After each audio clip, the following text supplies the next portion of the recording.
casual? Yeah. Pretty much, yeah. That's why the name fits me. So the name says it all, huh? Mm-hmm. What's going on, so you know, y'all? when you come in, I am a casual. So I have to make sure you don't have to decipher for yourself. It's in the name. Gotcha. Man, this is gonna be a great episode today, y'all. This is the debut Swiper hosted episode, y'all. I'm not gonna lie to y'all. This is how you know this is about to be a banger. Because I in a host role, y'all, I'm not gonna be all up in the action all the time. I like to get things, processed and order. Ain't gonna be a bunch of screaming and yelling. No mention of the LA Lakers closing down the stretch and looking at AD missing 2 free throws to close the game out. No mention of that. It's coming from me today. Fellas, what's going on, y'all? Mars, how you feeling? Chill, how you feeling? Casual, how you feeling, man? You don't have a hard bar to beat in terms of hosting. So if you're somehow worse than Ron, I mean, respect Ron. This the bar right here. This the bar right here. This where Ron is. This is Luka and Trey defense all over again. Yo, but hey man, I'm running good. Let's get it done. Let's get it done. No doubt about it. I want to apologize to the chat if I sound a little tired today. I was dealing with a nightmare last night. Which is? It's a crazy story. This team called the Lakers. They missed 4 free throws in the final minute of the game and let this guy named Franz Wagner hit a step-back 3 when they only needed 2. I don't know. It's kind of a crazy story. It kept me up last night. I don't know about you guys, but I don't know if it happened like in real life, but at least in my dreams, it kept me up. That's what I was about to say, Casual. You said it was a nightmare. Just so you know, that actually did happen. Oh, it did? Yeah, that did happen. So that wasn't something that you dreamt. No, that did happen. And that's what you got your big guy for. That's why you practice free throws in the off season. And that's why I think it's upstairs. It's always been upstairs. I said that about Shaq. And I'll say that to the day I die. It's always upstairs when it comes to free throws. The routine is what it is. Go to the free throw line, ice the game. Game's over. Go to the free throw line, you ice, and I've always heard people saying stuff like, this is not what lost us the game. Yes, it is.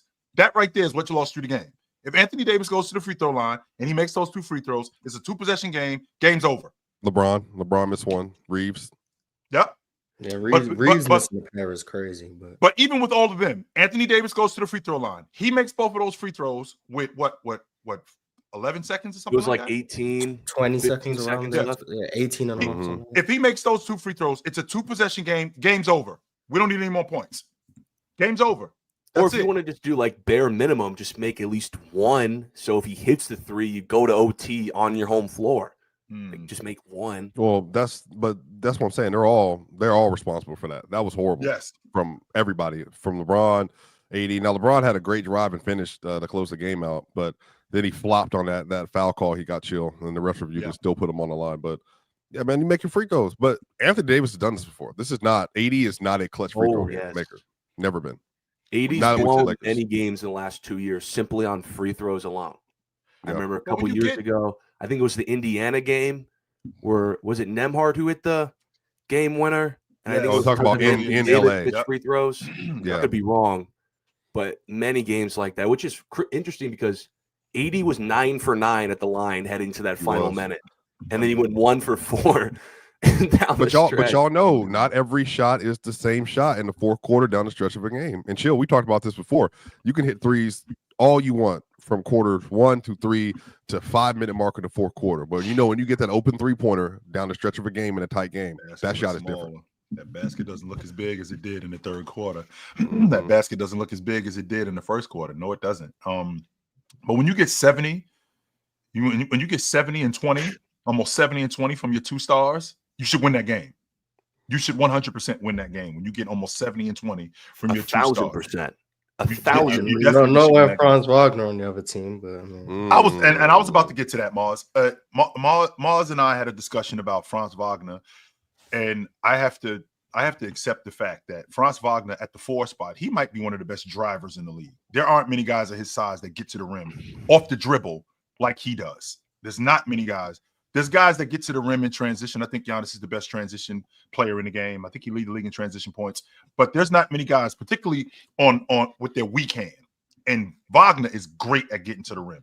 Absolutely. And he's great at finishing too. So you got to be real careful how you close out on him, because he'll blow right past you. You also got to be careful you also got to be careful on how you close out on him, because he'll shoot over you too. So I got to give Franz Wagner a lot more credit than I did. I thought that he was just a young player who was trying to figure it out. He's become a lot better than what I thought. A lot better.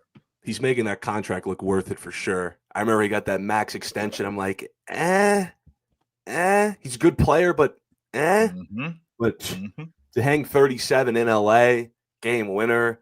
I mean, is it really difficult to hit 37 versus the Lakers and their non-defense, though, to be fair? Their defense is horrible. Bottom 5 defense, but that's okay. Why is their defense bad, though? I want to discuss that. Why do they have a bad defense? Did you think Anthony Davis' defense was good yesterday? I don't think he had some moments. He had one play where I thought he made some really good rotations. He had this one block. Real good. Was crazy. Is real good. But I mean, chill. When your point guard's coming down the floor, bring the ball up, and he sees a combination of Reeves, D'Lo, Reeves connect, he's going off. Like, I mean, if he's going down the floor and seeing that, he's not seeing like an A+ athlete. It's free. I mean, you saw Suggs get 23. Like RJ Barrett had 30. Grady Dick had like 30. Like these guards are coming down the floor. Well, they're getting dominated in the backcourt. Like I talk a lot about Milwaukee's woes on defense with their perimeter players. The Lakers are just as bad. The Lakers are just as bad, if not worse, if you consider what they have. If you can consider what they have. And I think more than anything, the effort isn't there with these guys. Because if you remember in the FIBA World Games, Austin Reeves was a guy that they went after. They picked on him, but he would put some effort in. But they definitely picked on him. D'Angelo Russell, he's one of those guys, if he's not making shots, he's useless. There's no reason for him to be on the floor, because that's all he does is make shots. That's it. Gabe Vincent has become a minus on both sides of the basketball. And just defensively, this team on the wings, they don't guard. Cam Reddish, these guys don't guard at a high level. And I think that's largely due. I don't think it's the schemes. I think it's the athletes that they have. It's pure athleticism. They're not quick enough on the perimeter to guard some of these quick guards who all they have to do is make 1 or 2 moves and boom, they're at the basket. They already got us in rotation. We're not strong enough. We're not athletic enough. And that's really the only thing that's holding this team back. Because you look at this team offensively, they're one of the best offenses in the league, in my opinion. They got shooters. You can't argue that, Swiper. They do. Their offense is good. They're one of the best offenses. They have 2 of the best players in the entire league. Bench. Dalton Connect changes everything. But I mean, changes what? Changes what, Russell. I mean, those are just negative players. D'Angelo Russell's been a negative the entire season. He hasn't scored 20 at all this season. At all. Now, he's coming off the bench for most of the season, but D'Angelo Russell's going 3 for 10 in many of these games. Timeout. No, you're winning. You realize that D'Angelo's been a part of some of your best lineups on the year, right? I mean, he's added some good playmaking for sure. And off the bench, he had some solid games. Man, I'm just watching him play. He's letting people back cut on him. He's shooting these. Who's not? But who's not? You said Dalton Connect saving y'all. Who's not getting beat for back cuts on that team? Oh, everyone. But he's shooting these nonchalant threes. And then I got to put in Gabe Vincent for 10 to 15 minutes. And he is doing worse than nothing. Like, can you do worse than nothing? No, you can't. I don't think. But that's what I feel like Gabe Vincent does. They make this trade. I hate the thing about basketball is we're always talking about trades. If they can just make a trade and get a solid athletic guy on the perimeter who you can also rely on to make a 3, this team can go pretty far. But as of right now, I'm not going to take this team that seriously. Who is that, though? Well, that's what I got to figure out. But if you look at just defensively, though, this year, the Lakers, they're supposed to be predicated on Anthony Davis being one of the best rim protectors in the league. But do you know that the Lakers are per dunks and threes, they are the 4th worst rim defense team in the league right now? It's also true because outside Anthony Davis, who's protecting that rim? I mean, you have Jackson Hayes, who's out for a long time. You have no Seawood. You're not banging on those guys protecting the rim that much, and then you got this backup guy. Outside of Anthony Davis, you got no one protecting the rim. You also don't have Rui Hachimura, too. Just not really great defenders. And you guys on the wings are cones because if you think about it, Swiper, every time you turn around, somebody's getting to the rim. Now, don't get me wrong, to have a rim protector like what Milwaukee got in Brook Lopez, I mean, he one of the better rim protectors in the game. Sure, I'll give you that.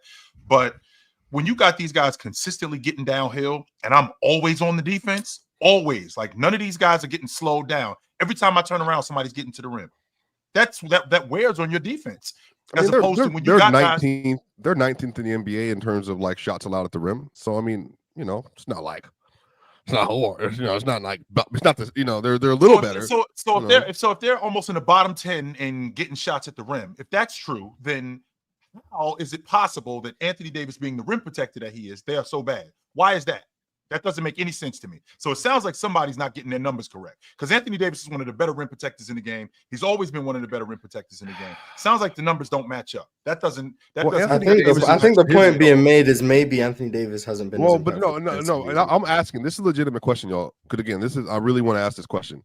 The Lakers right now, they're winning 80 minutes by 1 point per possession every game, and so I'm trying to, or 1 point per game. I'm trying, so in terms of net rating, I'm trying to figure out what do y'all feel like the Lakers could do to help win those make those Anthony Davis minutes, which is he's their best player right now. Respect LeBron. So I mean, I think LeBron's still top 10. What do you think they can actually do to help to win those minutes more? Like what do they need to give AD to maximize those minutes more?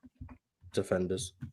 Okay. Yeah, just more like Vando, Cam Reddish, Max Christie, and just put them out there. Well, wait a minute. Well, you still need offense. You can't just go all defense and have no offense, because AD is, once again, he's still a play finisher at this point, for the most part. But you need athletes, you need defenders. The reason that rim defense is so bad, in my opinion, is because it's not always AD at the rim. Teams have become very adept at removing the rim protector from the basket in terms of who they have in the dunker spot, who they have in the weak side corner, and all of those things. And then AD is such a Swiss Army knife defensively. If you have him playing up, that means you've got, when Rui's healthy, Rui Hachimura backline defense, or LeBron with his motor backline. That's why their rim defense is so bad. When AD's down there, I'm fairly confident he's doing his job for the most part. But his motor in the regular season defensively has never been the highest in like the last 3 years. It's never been the highest. I don't expect it to be. But I think if there was a list of problems in LA, Anthony Davis isn't even on the list. Yeah, he's at the very top of why they're good. Yeah, so I'm not gonna hold much against Anthony Davis in terms of how their defense looks. But there is also the fact of the matter is that most all-time defenders can floor raise a defense better than Anthony Davis probably can. But I don't really hold. Yeah, but what is that though? Like, I guess that's the same thing with the Luka offense thing too. Like, what is it that's not allowing him to do? Do you think it's just the offensive responsibility he's had to pick up? And then Chill, please ask your question. I think some of it's offensive responsibility. Some of it is just AD's defense is made for the postseason. He's someone who can play any coverage. When you have a game plan that centers AD defensively, he can shut down series on his own.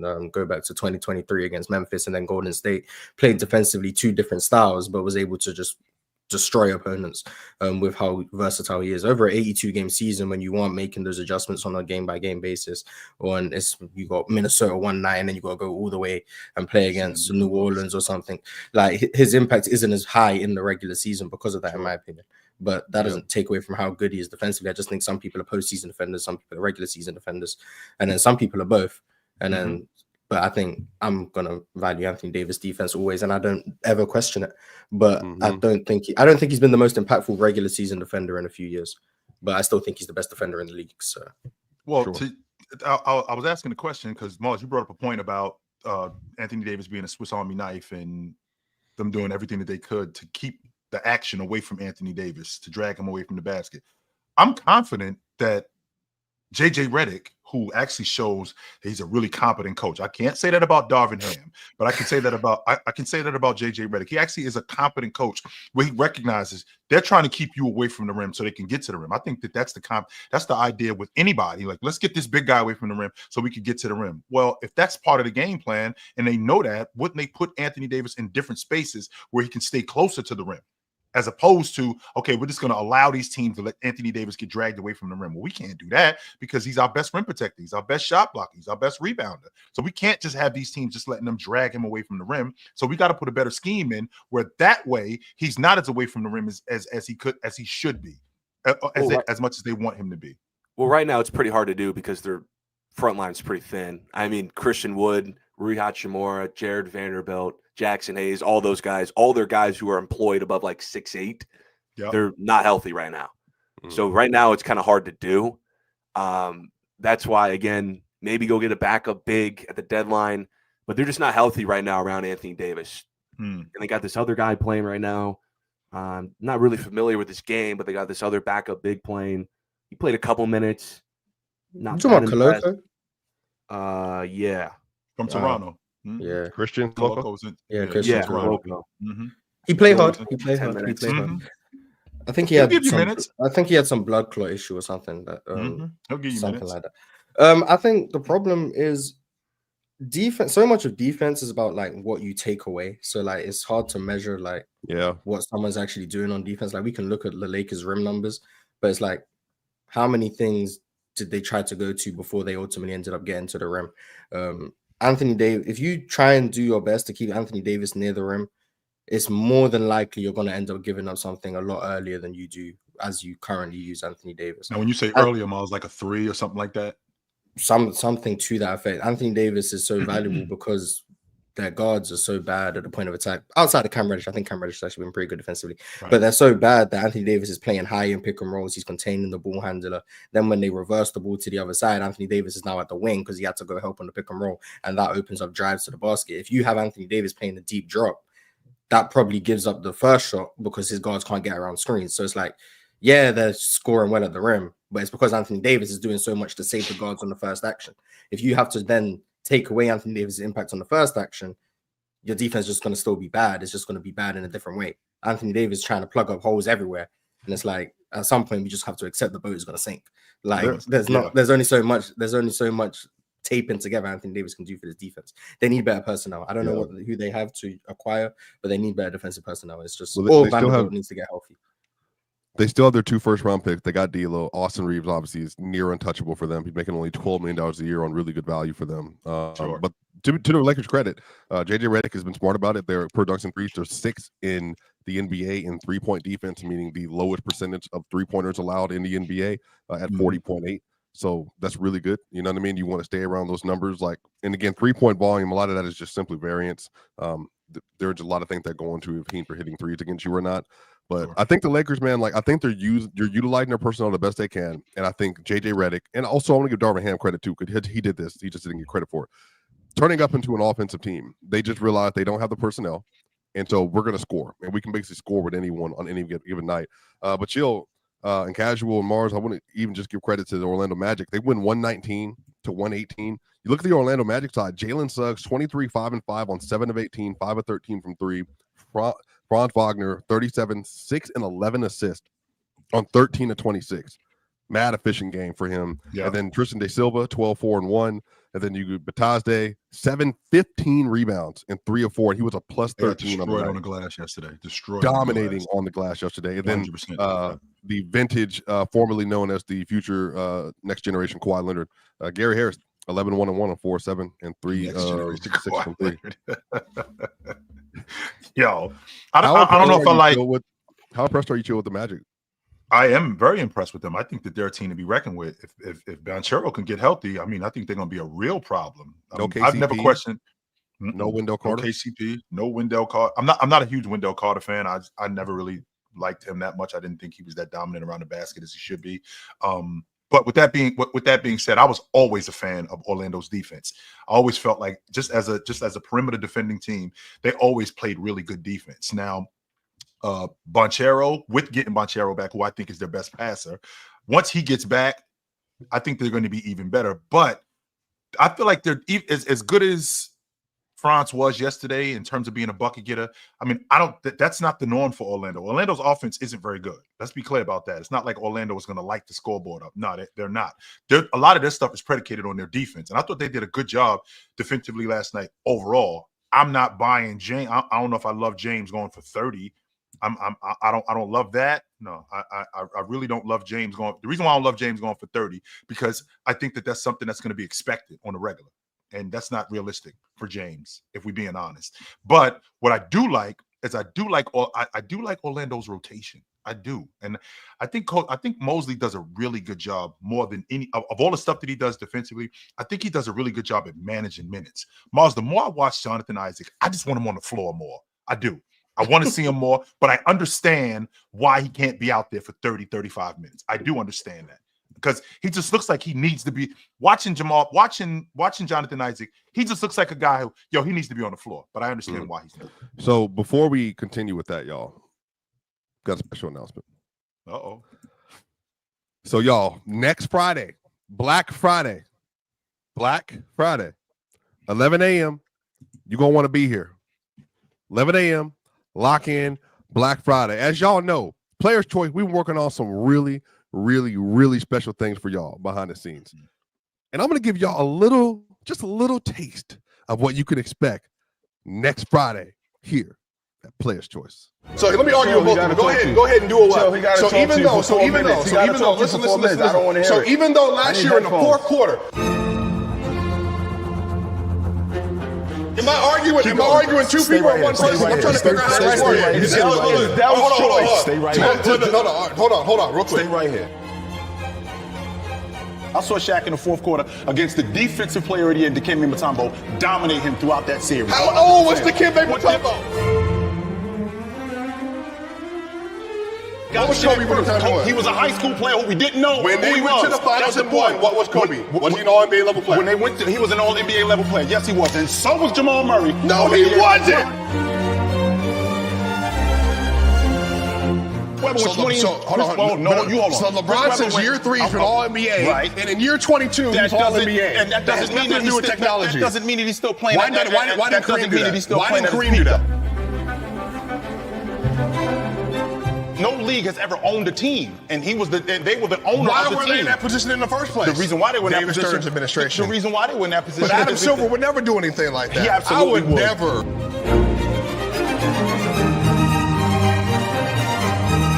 LeBron James makes an appearance, and you're irrelevant. What does that mean? What do you mean? What does that mean? Irrelevant. All of a sudden, I step on the court, you're irrelevant again. And why is that? Because I'm better than you. You wasn't better than me throughout the season.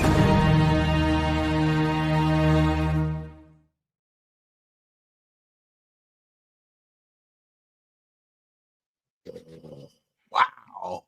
Had some questionable takes in that little trailer. 11 a.m. next Friday, Black Friday. The parlay is here. You get the debut episode of all the great work that went into from the production side. Shout out everybody that made that happen when we was in Indy putting that together. Shout out to everybody on the panel. Because it ain't just chilling now.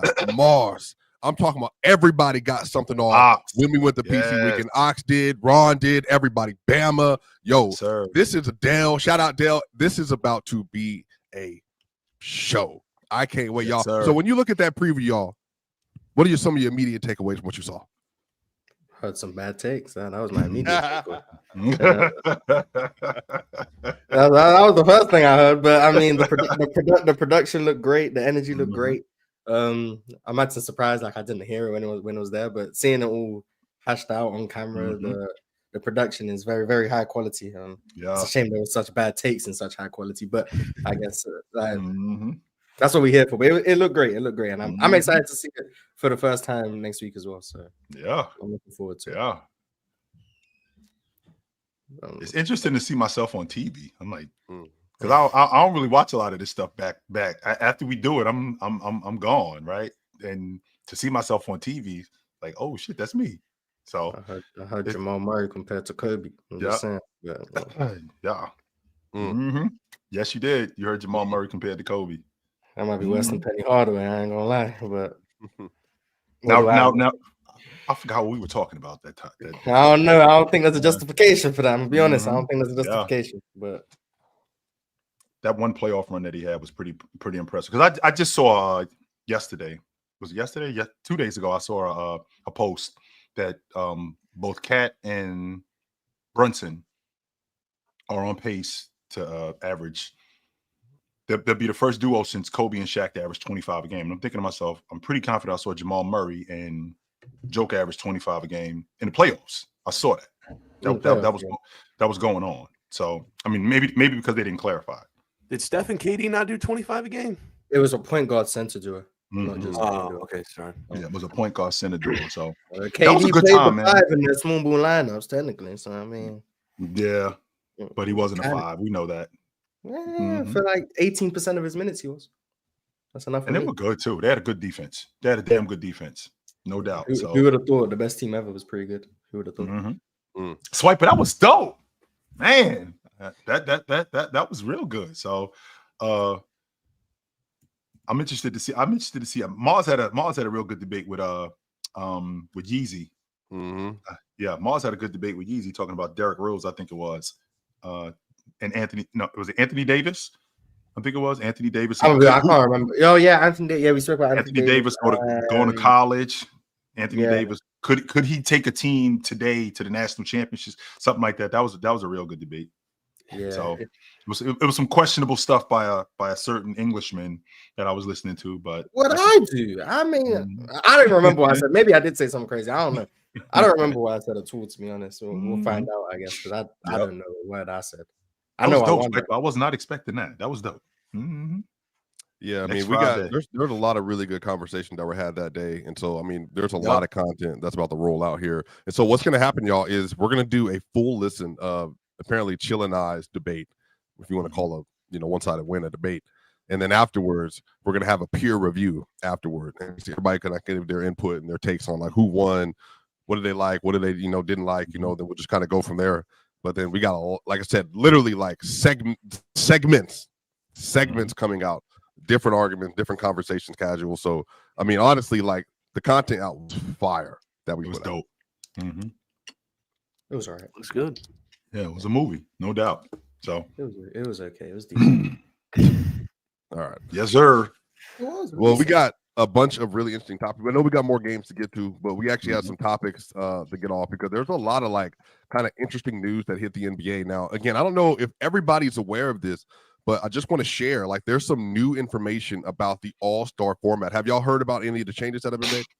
I've heard a little bit about it. I heard about it. I'm a little they haven't been made yet. Isn't it just like discussions right now, so right? suggesting that, or basically, they're tentative, but they're tentative, like when you were in college. You Like didn't have to go to summer workouts, but they were voluntary, if that makes sense. Like, it's basically happening kind of thing. So that's what it seems like. But here, if everybody want to read voluntary workouts, right? Exactly. So this is what it looks like. These are the new adjustments that are being proposed to be made to the All-Star game. So this is from Shams Sharania. So how the 14 tournament style 2025 NBA All-Star game is expected to work, sources tell ESPN. 2 semifinal games up to 40 points. Winners advance. Finals game up to 25 points. And it's going to be a 4-team tournament style All-Star game because the NBA is looking for real competition.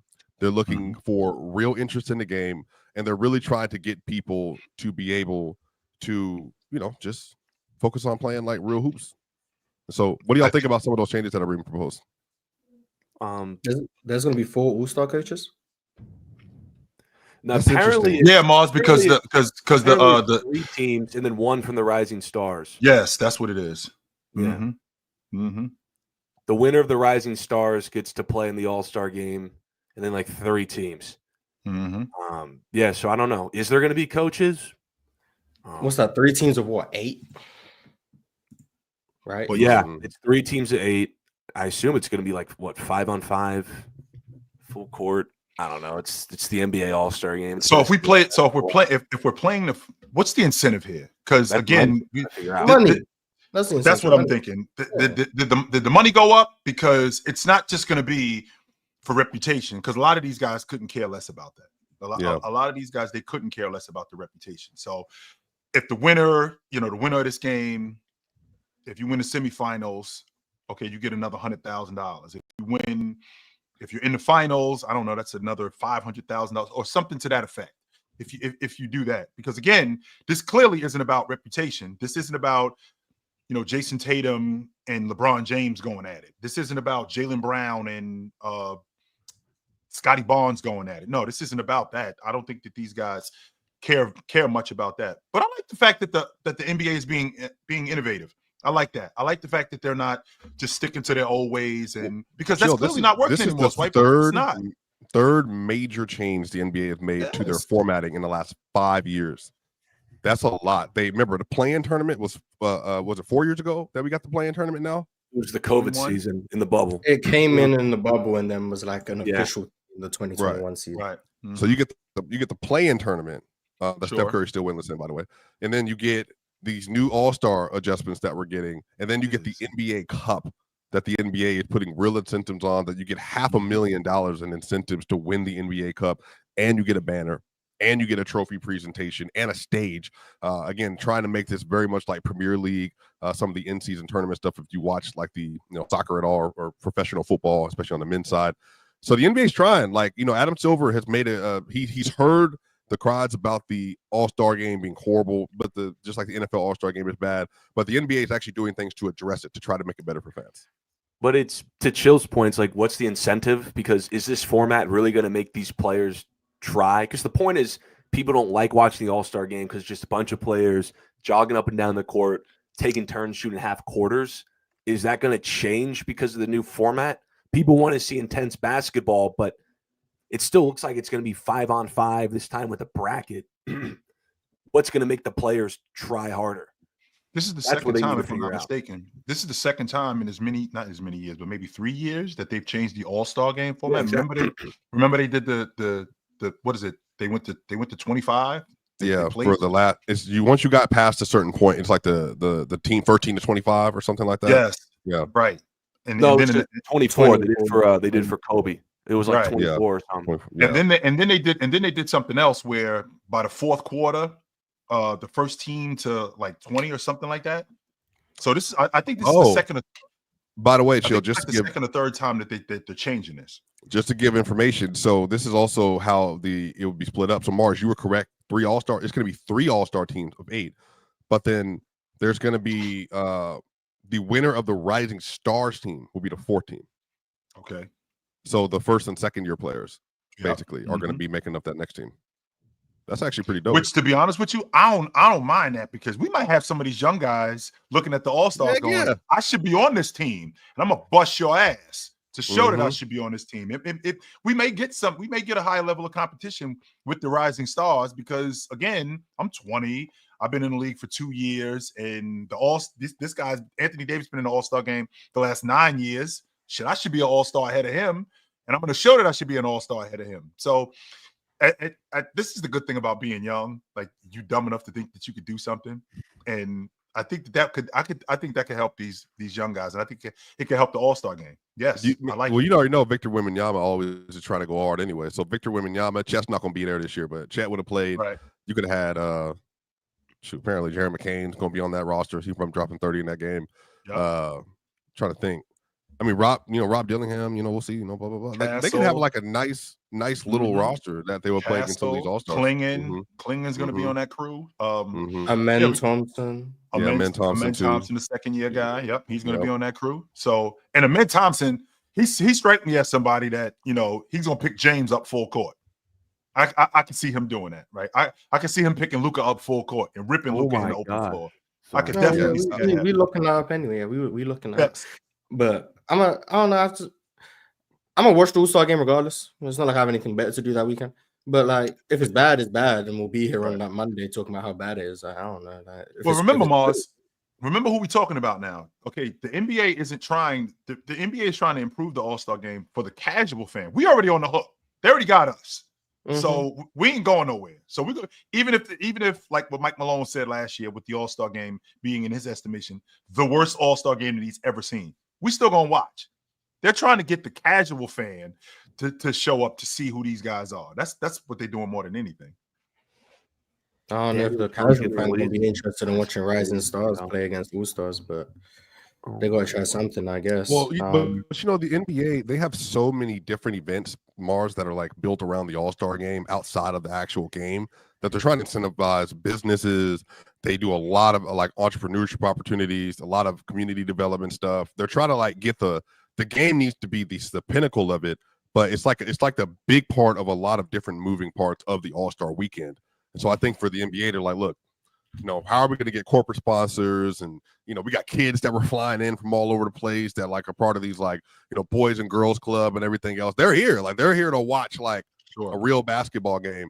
And y'all are just kind of running around, scoring 180 points a game, getting blown out by 70 and shooting, you know, I don't even know. What didn't they shoot 100 3-pointers last year or something? Yes.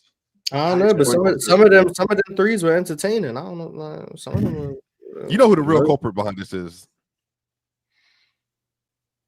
James Harden. Harden. Jokic, man. Jokic don't play. He don't never play in that game. He literally, how you gonna be MVP every year and you show up at that game, he just be him and Luka playing around. Be trying. Because it ultimately it doesn't matter. That's why. But the All-Star game but the All-Star weekend, the last time I've been to it was in 2001. I told Shaq I wasn't coming no more. It's a madhouse. It is, man. You always doing something. You always going. You're always somewhere. You always got to be somewhere. And there's very little time to rest. Yeah, the last time I was there was in Philly in 2001. That was the last time I was there. I'm good. See, I wouldn't want to do it. It sounds like you got too much stuff to do. Like, if I was an All-Star, I'd be mad as hell. I'd rather not be an All-Star.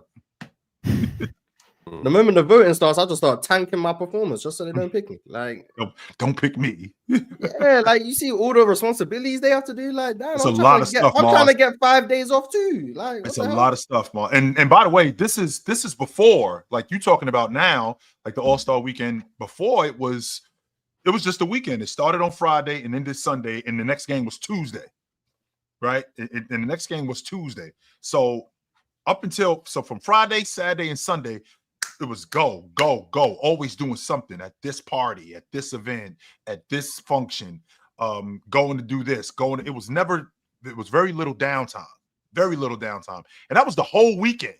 That wasn't like one day. That was the entire weekend, always doing something. Yeah, that's not for me. But we'll see how the All-Star game looks. I don't know. Real quick, y'all, we got a $100 super chat from my brother Arch, aka Bam Adebayo. Swiper equals good content, and chill. Stop hating on Luka and Mars. I see you doing God's work. Chill. Why are you hating on Luka? Why are you hating on Luka? You said Luka was a Trae Young defender. Chill. That's too. He said Luka was the worst defender in history. That's what he said. You said he was the worst point guard defender ever. One more time, Mars. He said Luka was the worst defender in history. The worst. That's what I said. That's even worse than the Trae Young defender. Yes, that's hate. That's hate. I don't know. No, it's not. It's not hate. No, all that to protect Jayson Tatum. Crazy. Hate is consuming yourself with somebody. And when I'm calling it how I see it.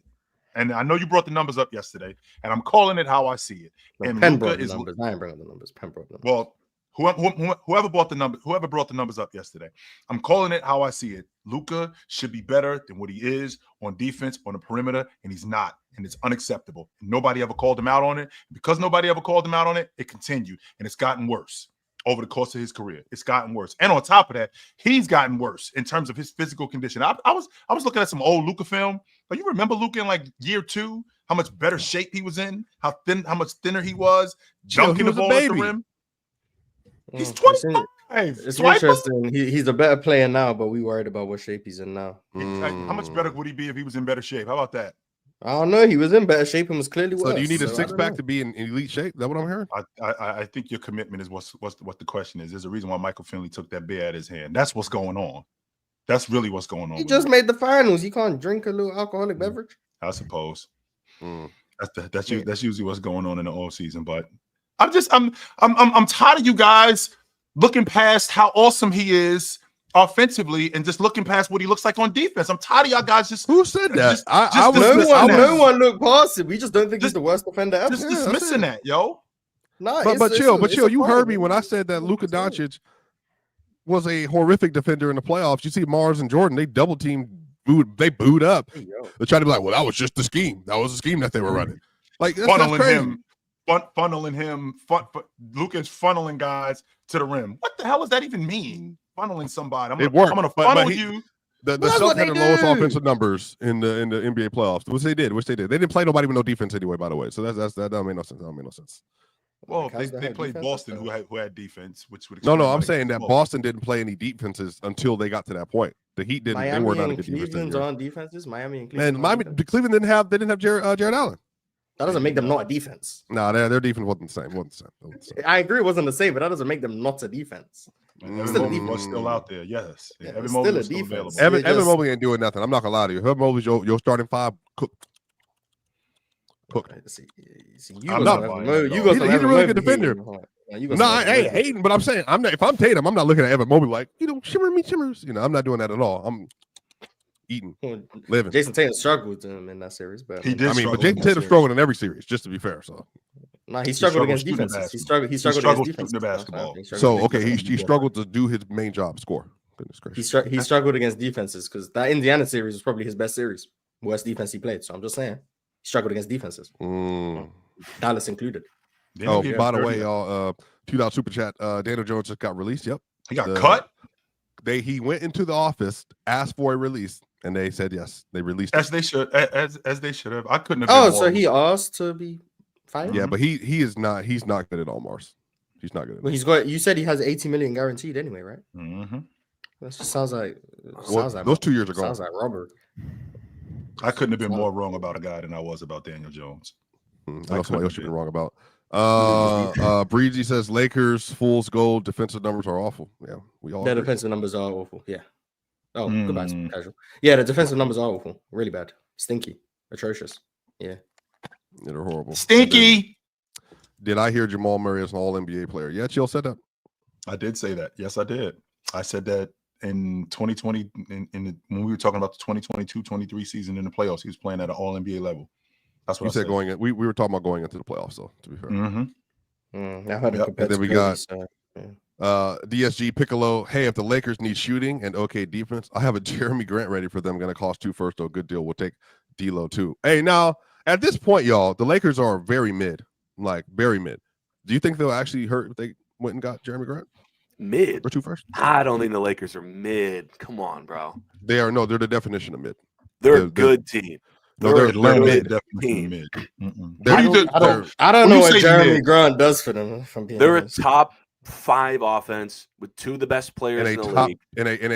In a bottom 5 defense, yes, but top 28. So that evens out. That balances out to mid. That balances out to mid. That balances out. Top 5 offense, bottom 5 defense equals. I think it's a really good team. So just to be clear, just per dunks and threes, they're a point. They're a plus 0.5, which is literally smack dab in the middle, like smack dab in the middle, and they've been healthy all year. No, I'm saying that they're mid. I'm not saying they're bad. But the 2 best players have been healthy. Yeah. Okay. Yeah, so Vanderbilt, Christian. All right, here we go. So like their defenders and like their big rotation has been out. Yeah. Well, by net rating, they're 11th. I believe. So relatively mid. I think. Yeah, they're mid. It's mid. It's okay. They're right next to Phoenix and Miami. Mid, then like I would say they're the only of the NBA has between 11 and 19. They're the only double-digit win that is in this category. By the way, so like they're by the numbers saying that they're mid, but So you're saying that they're the best looking of the ugly chicks, or they're the best looking of the decent chicks? No, they have taken advantage of a weak schedule. Come on, bro. The Lakers are an ugly chick. I'm not saying the Lakers are going to walk a runway and be in Vogue magazine. But come on, the Lakers are the ugly chick. No, not the ugly chick, casual. Because from what Swiper's telling me, they're the best looking of the mid chicks. You know that 6. Oh, come on, that hot. I'm like, the Lakers, there's nothing wrong with being mid. There's nothing wrong. I don't think they're mid neither. But I don't. What's wrong with being mid? They're not an average team. They're not an average team. They're above average basketball team. They're not great. What is above? You can be above average and still be mids. No, yeah, that's a fact. It is average. How are they above average with a defense like that, though? Bro? The Lakers. They're not in the bottom half of the league. They're in the top half. They still have the two of the best players in the world. They have some good shooting. They have a smart coach. And I think if they can just get some people back, they're going to. They're right next to the Pelicans and the Bulls in Brooklyn, my bro, in defense. So So since they're one of the worst defenses in the league. I don't think you can call a team mid, albeit their schedule this year has not been the hardest. But just to be clear, their schedule, which is fine because Boston also had a very weak schedule, and so has Cleveland. They've taken advantage of it. That's what you want to do. They're bottom 4 in schedule. Okay, so they're doing their job. So since the starting 5 of D'Lo, Reeves, Rui, LeBron, AD was cemented at the end of January last year, all the way to the start of this season, they've had one of the best records in basketball. So they're not mids because they weren't mid to end last year. How can we call this team mid? Now, are they great? So we're including 2023-24 record into what we're doing right now. I'm just saying how good this team has been. All right, so let's stay right here then, Swiper. So supplemented the line. I'm sorry, Casual. Keep going. And they're still Celtics are the. They still have what's the best Celtics records in January then? Since we're doing that. How is this team mid? Because they can't guard anybody, and they're in the middle of the pack of the league. That's how. Yeah, I don't understand. Are they better than the Knicks? So yesterday, before they lost, hold on, stay right here, Casual. Stay right here. I don't think so. Are they better than the Knicks? I don't think so. I'd take them over the Knicks today. I would. Are they better than? Are they better than Orlando? I'd take them over Orlando. No, they just lost to the. They play Orlando 10 times. They beat Orlando 7 or 8. I'm sorry, they did. Where did you get this math from? Healthy, or just injured? The injured Orlando. Which one? Yeah, they're just better. They are. The injured Orlando. They're better than that team. Without their best player, their best player. Venturo's ready. No, their best player was there, but. Okay. All right. Hey, Venturo's available, and Wendell and KCP. And KCP is available. Are they better than Orlando? They're missing 3 starters, and they're still better. Are they better than the Rockets? Yes. Not right now. Okay, so hold on. I don't think the Rockets. I don't think the Rockets are a mid team. I think the Rockets. I think the Rockets are a damn good team. No, they're a good team. They're literally a good team. Borderline elite, regular season. Yeah. Are they better than Denver? No, I don't think they're better than Denver. Nope. Better record. I think they better. I'll take the Nuggets over, and we'll see them tomorrow. We'll see. No, you will not. I doubt Jokic and AG are there. So again, that's another hurt team you're going to play against. Oh yeah, Jokic has the personal matter, right? I have no idea. I don't know. Are they better than? And Swiper talked about strength of schedule. I mean, they beat Minnesota. They beat Phoenix. Who's Minnesota? Week 1. Yeah, we they just lost yesterday. Again. We're gonna talk about the Timberwolves. Game 1. Hey, look, chill. I got it's locked and loaded today. I mean, let's do it. Let's get to this. Let's do it. Because I know you got numbers right in front of you. But even still, like I said, they beat Minnesota. That's crazy to call me a nerd in public. They 100%. They beat Minnesota. They beat Sacramento. Phoenix. They beat Phoenix. They beat Memphis.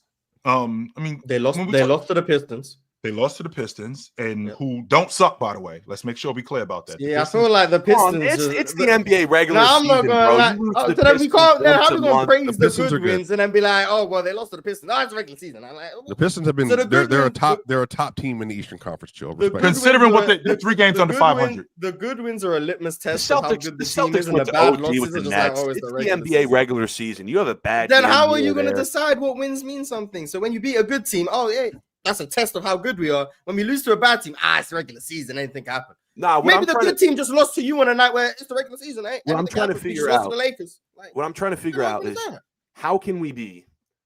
So before last night, they were 14 games into their season.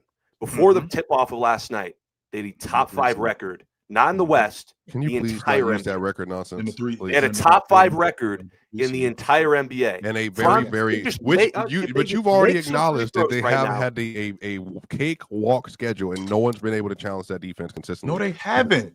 They literally have had a cakewalk. They quite literally a cakewalk. I'm looking at it. Really? So Phoenix was a cakewalk. Sacramento was a cakewalk. Phoenix was a nice win. That was early season. Came back down 20. That was a nice win. Minnesota, bro.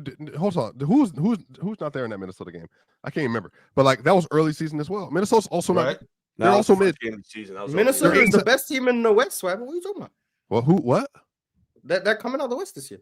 Oh, you're talking about projection stuff. Oh, okay, I got you. No, that's just what I've been told. So I'm just letting you know. By me. By me, I said that. Mm-hmm. That was also the first game of the season when Julius Randle looked like a terrorist, but we'll just ignore Looking that. a lot better today. I can't wait till we watch Well, it. not yesterday, but Look at Julius Randle passing Rudy Gobert. Just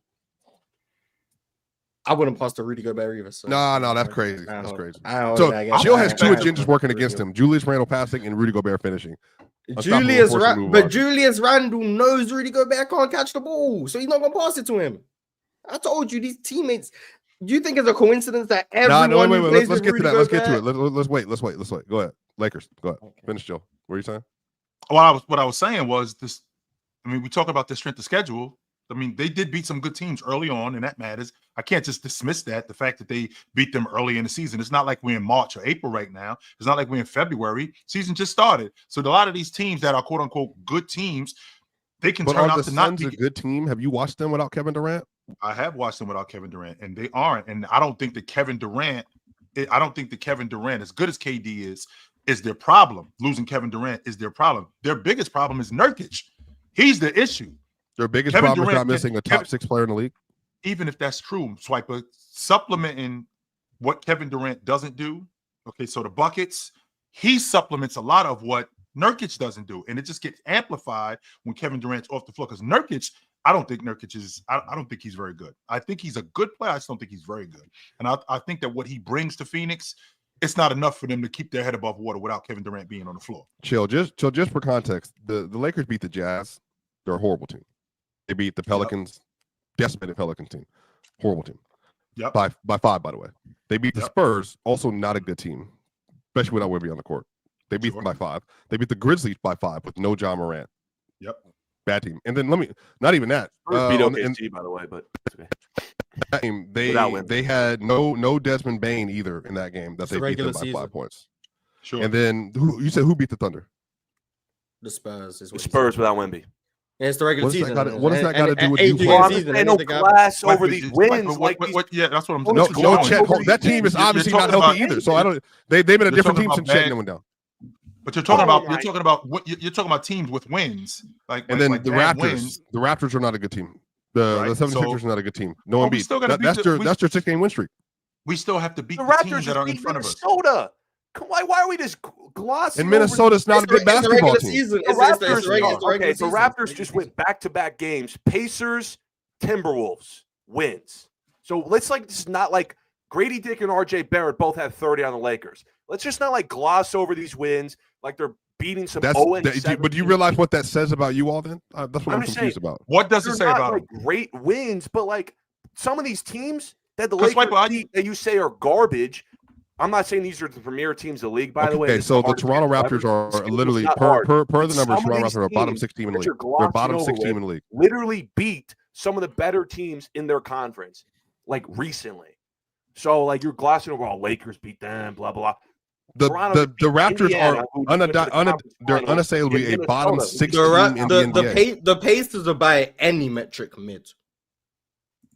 Minnesota and Indiana. Those are good wins. But I'm trying to figure out. I mean, Indiana aren't mids. Okay. But wait a minute, though, Mars. This isn't college football. We play everybody. Okay, we play everybody, and we beat who's in front of us. That's why a team never goes 0-82. But I don't get how that's a measure. And that's why a team doesn't. This team ain't bad because they beat this team. Yeah, exactly. Anyone can beat anyone. That's not. It's not like Toronto ain't that bad because they beat this team. Yeah, anyone can beat anyone in the NBA regular season. That's not proof of anything. Toronto stink. We can call it as it is, despite the fact that they beat an okay team. That doesn't make them any less bad. They're still bad. But even if that's true, Mars, what the problem I'm having with this logic is when a team when they win 67 games, when they win 69 games, they beat a bunch of bad teams. We don't criticize them. Damn, the Golden State Warriors won 73 games. Golden State beat a bunch of bad teams that year.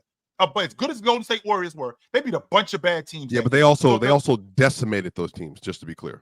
They also lost to the 17-win Lakers. We're not right. That Lakers team is better than we think because they beat the 73-9 Warriors. We're not doing that. No, we're not doing that. No, we're not doing that.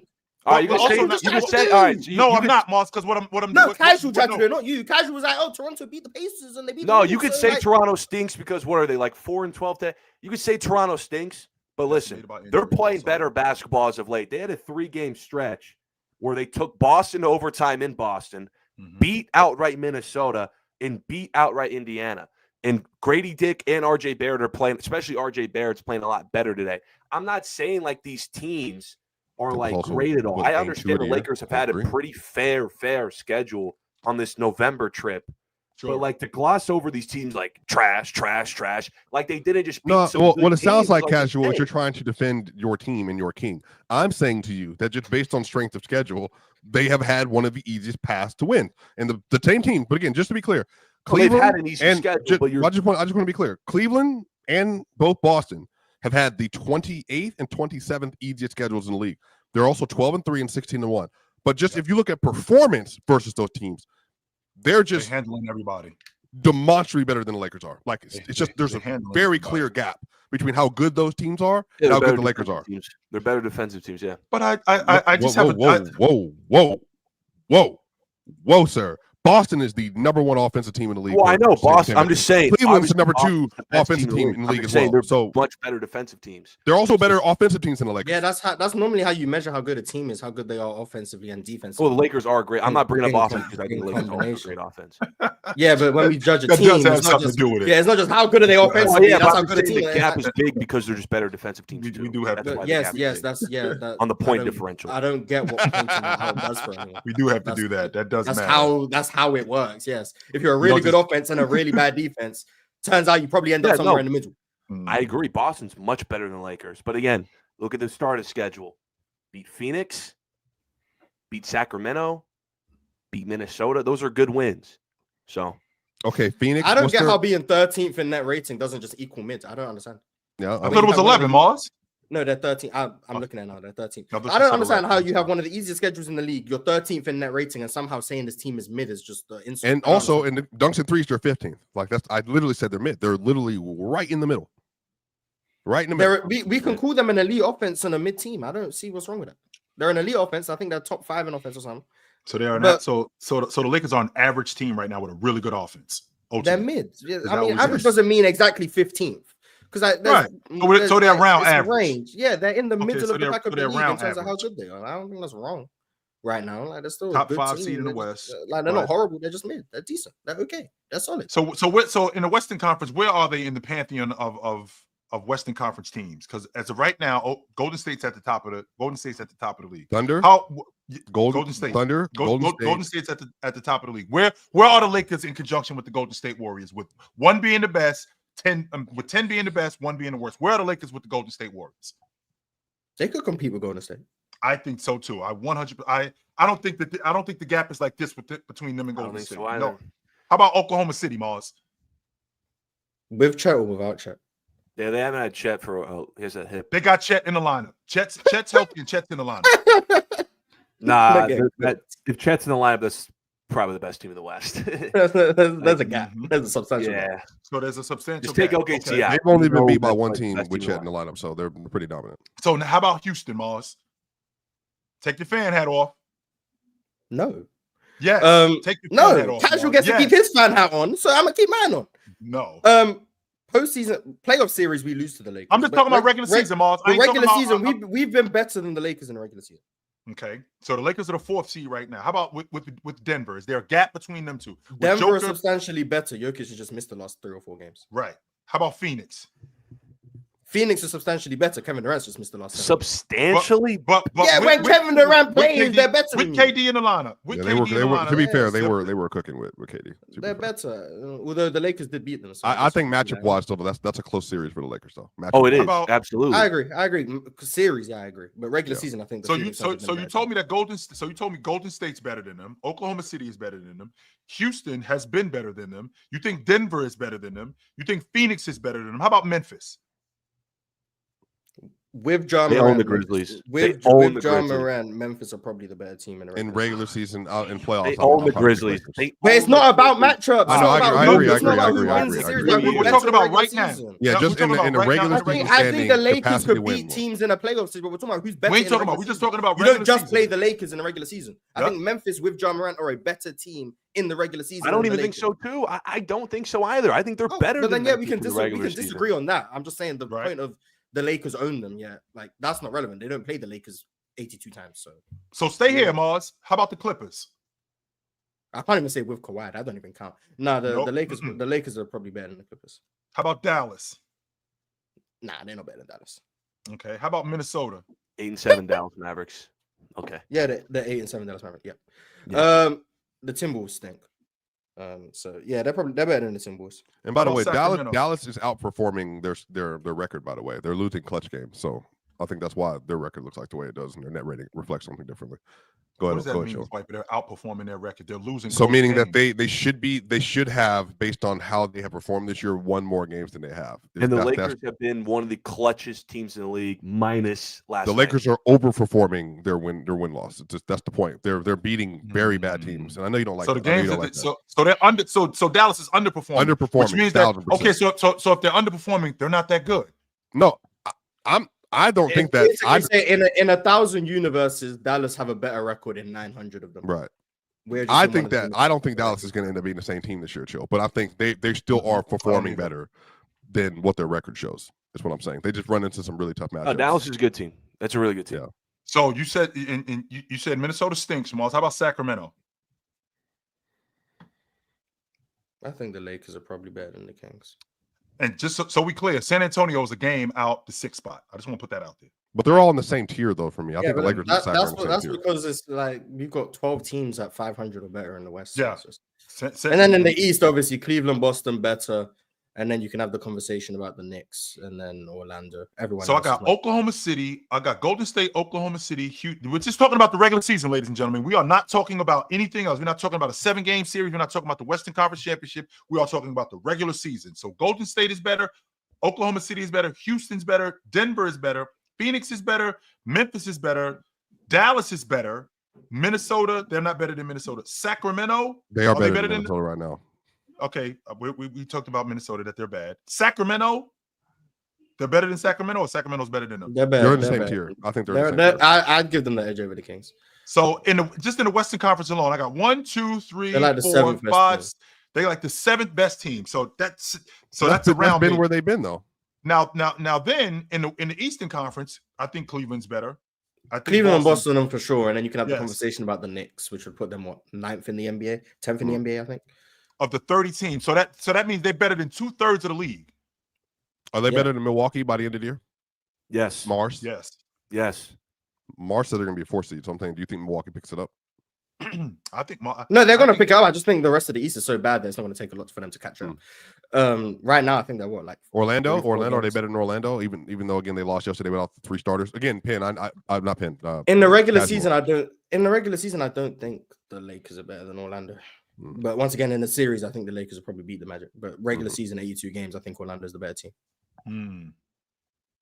But again, I think the thing, casual though, the hard part is like the Kings were the definition of having an elite all-time great offense in a bad, but their defense in the 22-23 year was still better than what this Lakers defense has been so far. And they were a bad defense. I'm saying like the Lakers are going to have to like really find like some solutions. And weren't the Kings that year the 3rd seed in the West? Yeah, but they were contending for the 2nd seed really, but they finished with 50 wins that year. I think Memphis had 51. I can't remember the exact numbers for that year. Yeah, but that year like I wouldn't call that team mid. No, they weren't mid, but they were that team was better than this team is right now. That's what I'm saying. But they were like, I just wouldn't call the Lakers mid. I wouldn't call them great. I'll call the Lakers good, and then we can talk about the Timberwolves. There's good. I think they're a good team. They're a good team. I think they're a good team. I do. All right, hold on. Let me read some of the super chats before we get into this. We got Lakers Fool's Gold, whoop, always. We got Bill has been out for us as well. Suns beat Lakers. And somebody says Clippers Celtics finals. We will be there 2032 maybe. No, Harden FC. We getting there. I wish Chill used his logic like here with the Bucks, but then have an easy strength of schedule last year didn't stop him from calling them Fool's Gold. They did have an easy schedule when they were 31. They had the easiest schedule. They had the easiest schedule in the league, and I didn't say that the Lakers are winning the NBA championship. I didn't say that at all. I never said that the Lakers was winning the NBA championship. You didn't even call the Bucks a good team, though. I think that's the difference. No, I said that they were fool's gold. I didn't say that they weren't a good team. That's not true. I never said you said they weren't a good team. I said you never said they were a good team. So I never acknowledged them as a good team. At no point when you spoke about the how can I not that though, Mars? Come on now. How can I not acknowledge them as a good team when they got? I don't know. You never called them a good team. I apologize. I apologize. They got Giannis on their crew, and he makes them a good team. But as far as them being a championship level team last season, they were fool's gold. But the fact that they got Giannis, they were a good team, no doubt. And then we have Montez Musa. That's Musa's original name.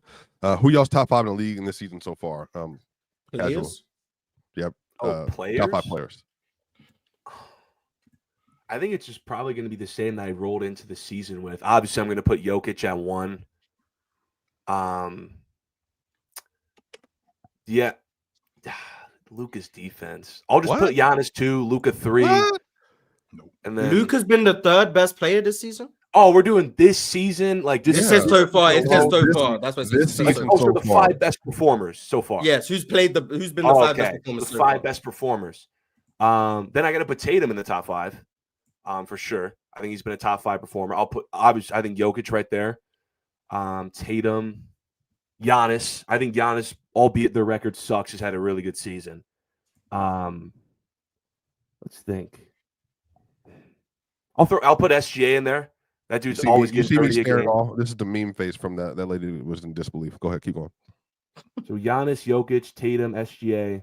I'm trying to find because if it's just this performers alone. How about the dude on your team? I was getting there. What the hell is happening right now? Obviously, I know AD. I just wanted to make sure I didn't forget anybody. No, you're not. You're not forgetting anybody, brother. I got AD. No. And it's tough because pre-injury KD was really nice. I'll probably put him like 6. Pre-injury KD was nice. Yeah, I just didn't. I know AD was in there. I just didn't want to miss anyone across the league. Miss anybody before I put anybody else. You didn't miss anybody. No. I think it's Joker, Giannis. Yeah, who you got? Joker, Giannis. Joker, Giannis, Tatum, Anthony Davis, SGA. That's the 5 best players in the game right now. Kevin Durant, man. I don't know what you're gonna do to get your respect. I got more to get to, and then we got Gondek V2, Gondek 2. Chilltown, salute to you, brother. You were right. I was wrong. Tatum MVP, Mobley DPOY. Is this in season? The jury's still out. The jury's still out on that. So which part? We'll see. Yeah, we'll see about that. Jokic's gonna just play 64 games so someone else can win the MVP. That might be it. Like he might take personal time off. The jury's still out on that. Would you accept that MVP if Joker just said, "I'm taking 100%"? Absolutely. Anything that gets Tatum an MVP, he'll accept. Hell yes, I would. You think Jordan had a problem beating Magic because Jabbar retired? I don't care that he ain't here no more. They ain't got nothing to do with me, bro. They would have lost anyway. And you deciding to take personal time off has nothing to do with me. I'm good. If the vote was today, I think Wemby would be the defensive player of the year. So what does Amar's chill that guy in the top left? That guy NBA look like crazy. Oh, trying to see what they're talking about. Look, NBA look like.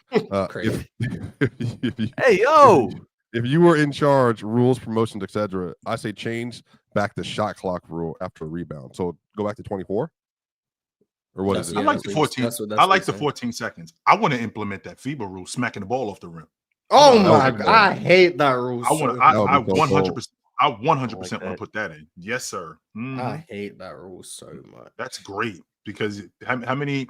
First of all, guys like Anthony Davis, guys like Rudy Gobert, Wemby, Mobley. I mean, we can make life so much more difficult for teams when you can smack the ball off the rim, both offensively and defensively. Yeah, let's not just leave it on the let's not just leave it on the defensive end. So now it is no more offensive goaltending. None of that stuff's going on. So yeah, I like that. A guard will never be the best player in the world again. It will never happen. A guard will never. Why not, Mars? You're gonna have to finish at the rim better. I think you'd have to finish at the rim. A guard will never be the best player in the world again. Why not though, Mars? Because you still have to finish at the rim. The moment you make rim protection that valuable, a guard can never be the best. It will never happen. It just won't. Based on what though, Mars? Based on the fact that the last time rim protection was that valuable was in Bill Russell's era. Once you make defense and rim protection that valuable, a guard's never going to be the best. Yeah, if you take away 3 seconds, they're too small. The fact that they have to finish below the rim, so they can't finish with dunks to the same degree that bigs can. So layups are naturally going to come off the backboard or come off the rim. Even if you're a really great finisher, your touch is going to be relying on the ball to roll around the rim. Kyrie Irving is going to bounce softly. It's getting knocked off the rim. The best player, Wemby will be the best player in the world by next year. Like, that's hyperbolic, but you get my point. God will never be the best player again. It will never happen. So. All right, well, let's get to this. We'll get more super chats. We'll get to later. Let's get to this Wolves and Raptors game. Marge, would you like to lead this segment off? The Raptors, they beat the Wolves in Toronto, by the way, 110-105. And Chill's favorite player, Anthony Edwards, 36 minutes, 26, 3 and 2, 9 of 20. That's pretty good. Just 9 threes taken, so he fell apart for some reason taking threes. But they ended up getting beat by the Raptors because the Raptors shoot 51% from the field. They get to the line 39 times in this game and shoot 74%. And they also win the rebounding battle 43-40. They both had 17 turnovers. The Wolves, y'all, chill. 16 assists and 17 turnovers. I don't know the last time I've seen that happen. Mike Conley, man. Mike Conley. Well, I mean, who's running that offense? Who's running their offense? Yeah, I mean, the turnovers were extremely problematic for me. Just watching them, like their offense was just really, really bad. Teams are still guarding Anthony Edwards like he's the only threat on the floor. Is very concerning in terms of how he can actually score effectively. I don't really think there's much of a solution for it. I hate every second I see Naz Reid and Julius Randle on the floor together. I think that's a despicable lineup. It's atrocious. Defensively, it's egregious. Offensively, I don't think there's a lot of continuity there. The elephant in the room is obviously the Julius Randle, Rudy Gobert debacle, which I think we can get into at some point. But I want to the issue I have with the Timberwolves was last year, I didn't think they were a very good offensive team. I think by numbers, eye test, however you want to do it, I don't think they were a good offensive team. But they were so good defensively, I think they were still a really good team. Mm-hmm. They've now become a worse defense, and they are still a mid-offensive team. This was my issue with them and why I said this year was just going to be a throwaway year. I don't see how you've not improved offensively and then you've given away defense, which is ironic because Karl Anthony Towns is a bad defender, but he made your defense better because of how you utilized him. So you've just ended up just making your team overall worse. You've made spacing harder for Anthony Edwards. And then, Mike Conley's getting old. This is not a very good team. Shout out to the Raptors for getting this win. I think the Raptors played very sloppy. I don't think the Raptors played well at all. I think the Timberwolves just played worse. That's how I think this game was won. It wasn't the Raptors played well. It was the Timberwolves played worse, in my opinion. RJ Barrett was getting to the rim at will. That's extremely concerning if you're the Timberwolves. RJ Barrett getting to the rim whenever he wanted. Chris Boucher making 100 threes. I don't know how many he actually made, but it felt like 100. The Raptors were consistently in transition. The amount of live ball turnovers the Timberwolves committed was egregious. And the amount of times that the Raptors actually didn't capitalize in transition was concerning. The Raptors could have blown them out if they were a better team. But yeah, there's major concerns with the Timberwolves beyond just the Randle Gobert stuff. But Mars. And last year, just to be clear, the Wolves were second in the NBA in rim protection behind the OKC Thunder. This year, so far, to start the year off, Mars, do you have any guess where they might be?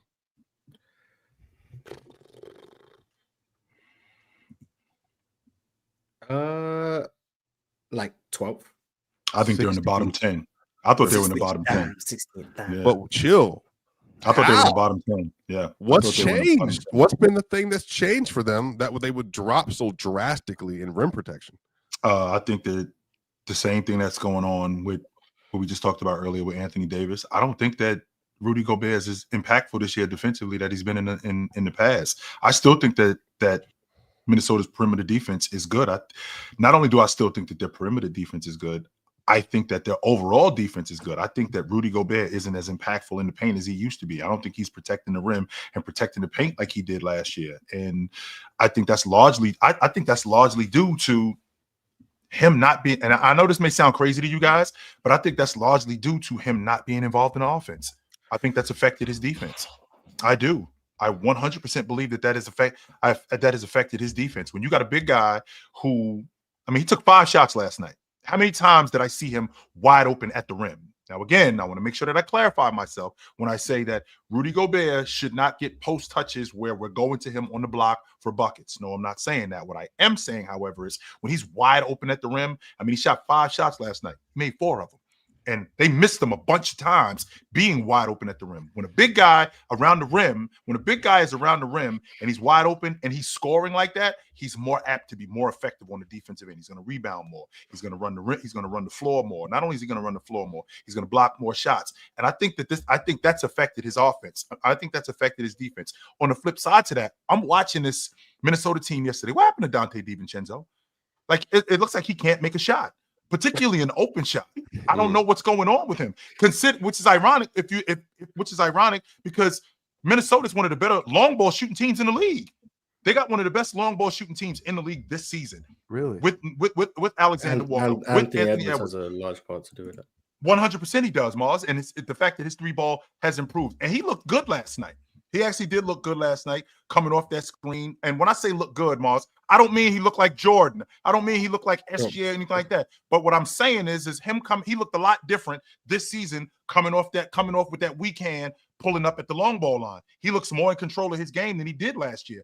I think one of the major problems that we had last night, that transition defense was terrible. Terrible. They couldn't get back on defense. They couldn't protect the rim on defense, and this I think they're right outside the top 10 this year, and literally right outside the top 10 in defense this year. So they're still playing at a top 10 level, but that's a drastic fall off from going from the best defense in the league to being outside the top 10. That's a huge drop off. Well, now, so the Wolves are on the season. They're sixth in defense, which obviously is very, very, whatever. But the problem is, Chill, they're outside the top 10 in effective field goal percentage against them. They're outside the top 10 in rim defense. They're outside of the top 10 in mid-range defense, and they're outside the top 10 in three-point defense. So, like, that's a perimeter thing, and I don't think that's the Julius Randle effect, because I don't think that explains why Alexander Walker isn't as good defensively this year. I don't think that explains why Anthony Edwards has been good this year defensively. I think Mike Conley's been a negative on defense. I won't argue that. I think he's been a negative on defense. I think he's been a guy that teams have been going after. 100% teams have been going after him, and I think that's largely due to him being older. Dante DiVincenzo hasn't been good defensively this year. So I think a lot of that has to do with I think that those guys have a lot to do with it, but also, I mean, Rudy hasn't been nearly as effective in the paint. And I think has a lot to do with his offense. I do. Why does Julius Randle lead the game in turnovers last night? They didn't have Mike Conley, but who's facilitating on this team? He's their best passer. I think he is.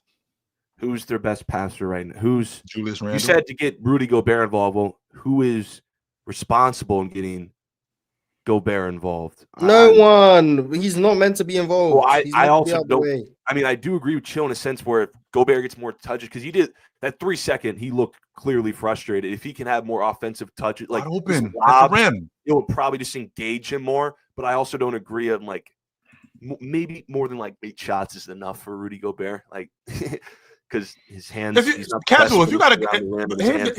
Even if that's true, though, Casual, if you got a guy that's, he shot 5 shots yesterday, he made 4 of them.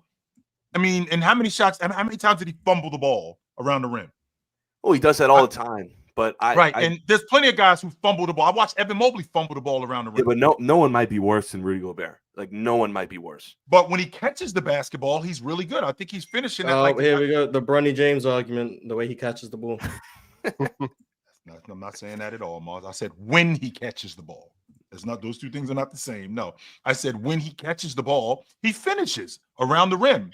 So I'm not saying that we gotta involve Rudy in terms of running action for him, but when the big fella's at the rim and he's wide open, I think that you got to get him the basketball more, because I think that would help out your offense. Even though they do have a top 10 offense, still they do have one of the better long ball shooting teams in the league.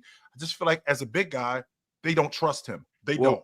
I haven't been watching much Timberwolves basketball, but I know since last season when I watched them a lot, and I still see the same issues this year in the games I do watch. Their half-court offense isn't that good. And when they get in the half-court, it's like they are surprisingly one of the better shooting teams in the league.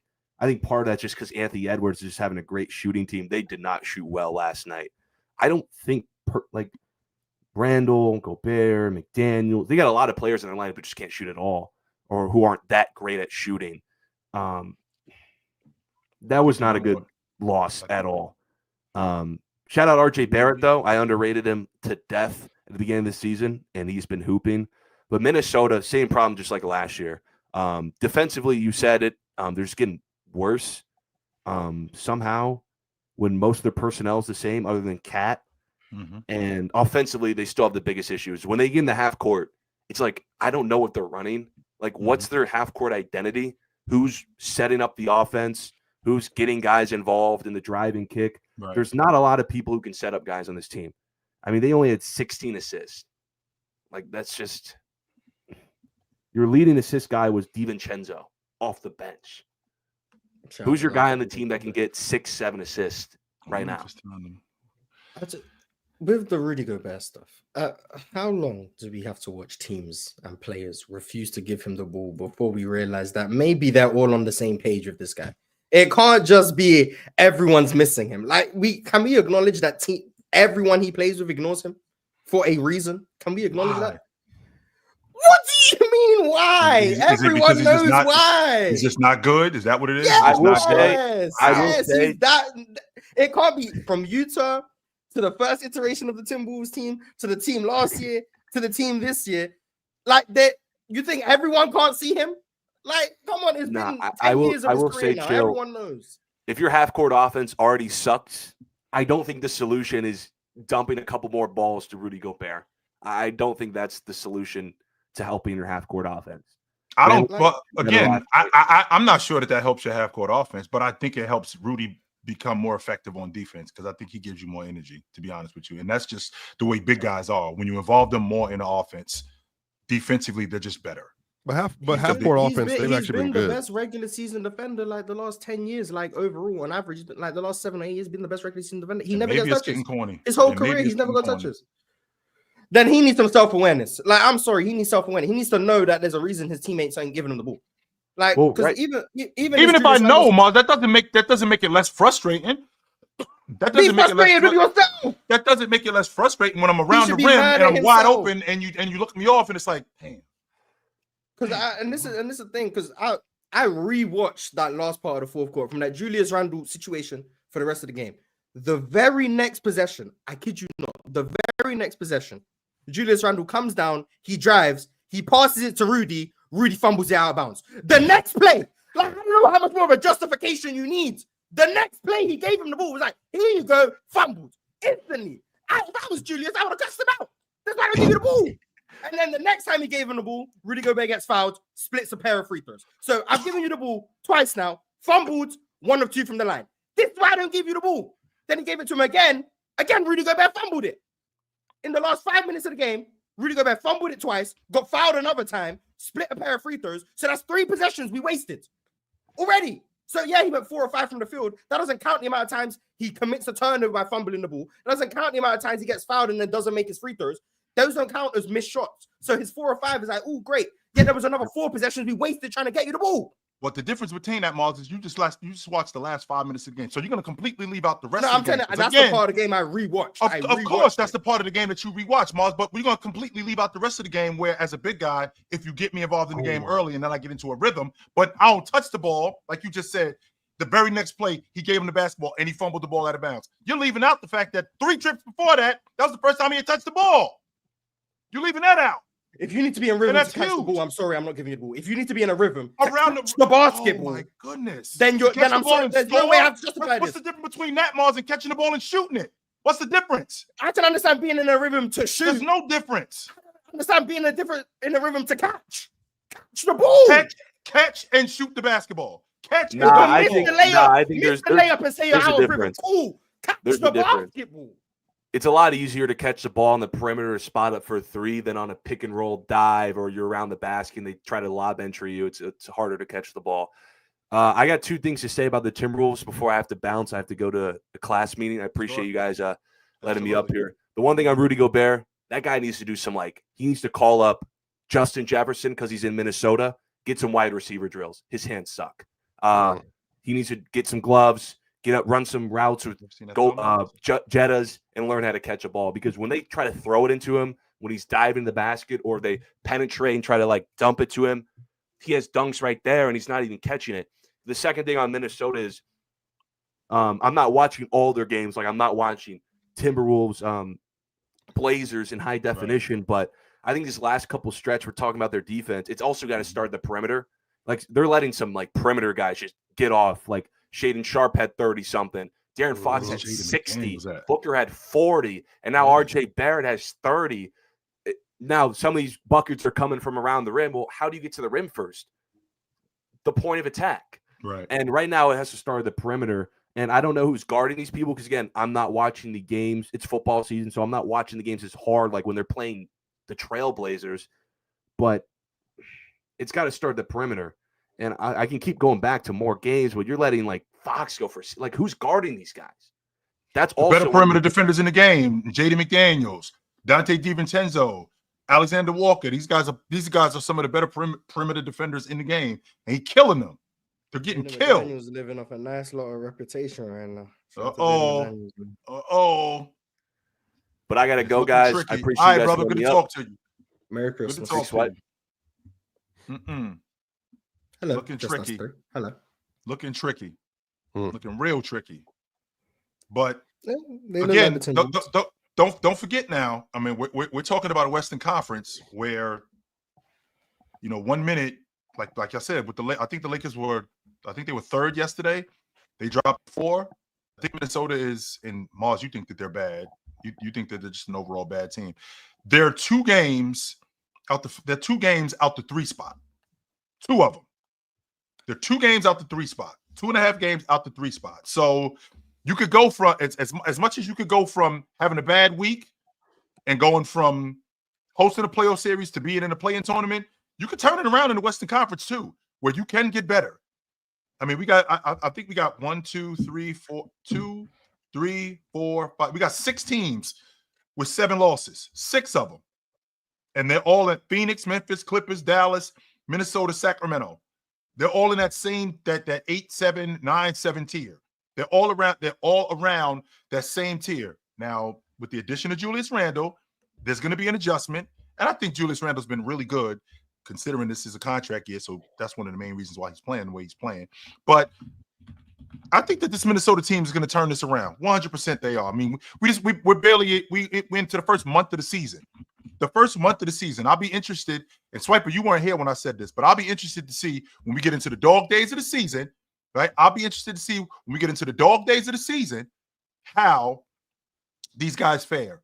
Because I told Mars this. Mars, we had this conversation probably last. I think it was last April we had this conversation where I told you I was doing some homework and I told you that the teams from around January and February who had the best record, those were the teams that you saw the most in the conference championship game. From between late December, January, and February, those are the teams that you saw late in the season. So I'll be interested to see where these guys are when we get around by the end of January to end of February. I'll be real interested to see that. Mm-hmm. Well, we'll see what happens with them. I don't know. Simples. Y'all, I don't know if y'all got a chance to see this, but we have some rookie of the year stuff to be on the lookout for right now. Shout out my brother Mars, the shout out to man Mars, who can see it all. He can see it all times. Jesus, my dog. Remove me. What the hell? What does the rookie ladder look like right now? I'm interested to know that. Jared McCain, a plus 140 to win Rookie of the Year. Plus 140 to win Rookie of the Year. And then you have Dalton Knecht at plus 225. Zachary Ricochet, plus 1,100. Bub Carrington, plus 1,200. Zach Edey, plus 1,500. I wonder if Dalton Knecht, I wonder if he moved up the list because of what happened a couple of nights ago. Yeah, for sure. That helps. Yeah, for sure. That helps. Because I was wondering where he was.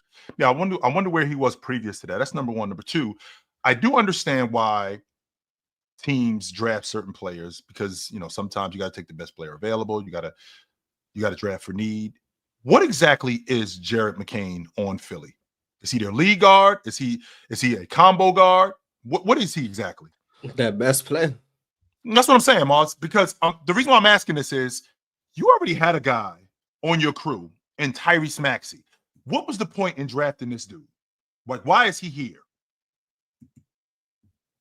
Is he is he at a battle? Because again, I'm one of these people who's very much under the I am one of these people who advocates for competition at whatever spot. Until you actually claim that spot, I'm definitely down for competition.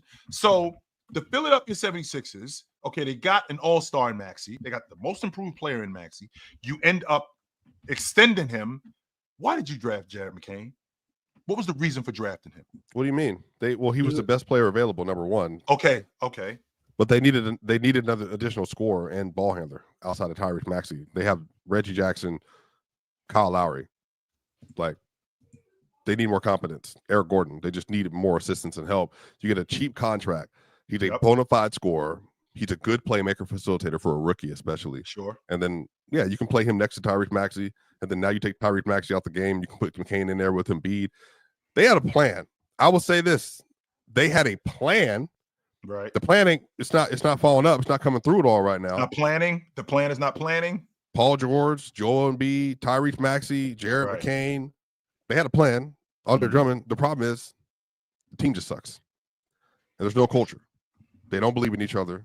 Nope. And I think at this point, the city of Philadelphia is more out on Joel Embiid than it has ever been before. So I just think that the team, as good as he is, like, he could win Rookie of the Year this year, but I mean, Chill, they could go into the 20-game mark, Chill. As things currently constructed, they could be 5-15, and that is you're out. To me, man. You're done. That's incredible to me to think that a team with this much talent could be that bad. And I didn't like their 5 earlier in the season. Mars actually got on my case about it when I ran down the starting 5, which was Maxey, Oubre, Martin, Paul George, and Embiid. I really didn't like that 5. I wasn't huge on. I wasn't that big on it. But I mean, the fact that Joel Embiid is who he is, and I thought Maxey would be really good considering what he had done last season. I thought that this team would be better. But the fact that Joel Embiid only played 3 or 4 games this month, in a month he's only played 3 or 4 games, and on top of that, he's going to be out of the lineup again. And Paul George is now back out of the lineup. Mm-hmm. Is this a throwaway season for Philly? It may be. Throwaway. This is a end it and blow it up and build around Tyrese Maxey and Jared McCain. No, I'm serious, Mark. No troll. If they cannot get it done this year with how Embiid's his public quota, his Q rating has dropped to this degree, where he is literally being called out for things that he has not done for years, by the way. He's reportedly not been a good leader for years. Teammates like him, but that's a difference between being liked in the locker room and doing what you're supposed to do and being a leader and having good habits. If they don't get it done this year, Chill, with a new max contract for Paul George, sure, blow it up. It's over. Like, is Embiid getting healthier after this, Mars? Is he getting healthier after this year for you? Honest question. Do you think Embiid with a knee that as per reported is degenerative at this point? And again, meniscus tears, if you get a full repair, you can come back from a year later and you can be 100% basically 6 months to 8 months later. Mm-hmm. But if you get it taken out, and this is twice now, I believe, he's gotten scoped. So that means you have even less cartilage than you're supposed to have in your meniscus between your two bones. So of course you're going to have pain. And Embiid, thinking in the short term, wanting to help the team and wanting to play and help himself, he got microscoped, and now he's dealing with something that is literally going to affect him probably for the rest of his life. And he has to run around and be 310 pounds or whatever at 7'1". Mars, do you think that is up from here for him, given the factual nature of where his body is right now, not based on projected talent from 2 years ago, but where his body is headed as a 30-year-old big who will be 31 in March? I think we play better through adversity. I think everything's written against us. Chill. You see, I tried to set the question up very professionally. And I'm answering it. I think we're at the point with Joel Embiid where everyone's doubting us. Everyone's saying that we're not going to be healthy. We don't perform in the postseason. We can't do this. We can't do that. So it's setting up the playoff run, whether it's this year or next year or the year after. All he needs is that one postseason run where he dispels every narrative, and all of a sudden everyone acts like they always thought Joel Embiid was that guy. It's going to be the Dirk Nowitzki effect. Everyone was calling him a bum. 2011 happens. Oh, Dirk Nowitzki was always that guy. That's what's going to happen. When is it going to happen? Did This Dirk year, have next year? ailing injuries that were affecting him? No, He it wasn't about the injuries with Dirk. It was just about the fact that he underperforms in the postseason. He got to the finals and folded. Then he blew a series as Did the he number one perform in the seed. postseason, or was that just more of a narrative? That was the no. I'm saying that's the narrative. That was the narrative. Let's talk facts, though, Morris. Let's talk facts. Let's stay in that realm. Embiid Okay, has yes. underperformed factually because of injury. I mean, based on And he couldn't play. your good old friend or on-off data, one would argue that Joel Embiid has been the least of Philly's problems in the postseason. I didn't say he was the highest reason why they haven't won. I would argue he's not a reason at all, considering his on-off numbers. At all. Okay. Yeah, I mean, At all, Mars. What are his on-off? Wait. Stay right there, Game Mars. 5 against the Hawks. No. Game 7. Yeah, I mean, just let's not talk about how his specific team games. is playing. I just don't see Right. how he can be the problem. I don't know. They win when he's on the floor, regardless if he's scoring 40 or if he's scoring 17 points a 50. game on 39% from the field. That's 37 17 points a game when it's leading to his team winning by 10 points per 100 possessions when he's on the floor. So just him being on the floor is enough for you, Mars. That's yeah. I'm just saying. Why? That's So all you if care they about. won with him scoring 17 a game, I mean, no one would care. So they Mm. lose when he's off the floor, and you're mad at him for scoring 17.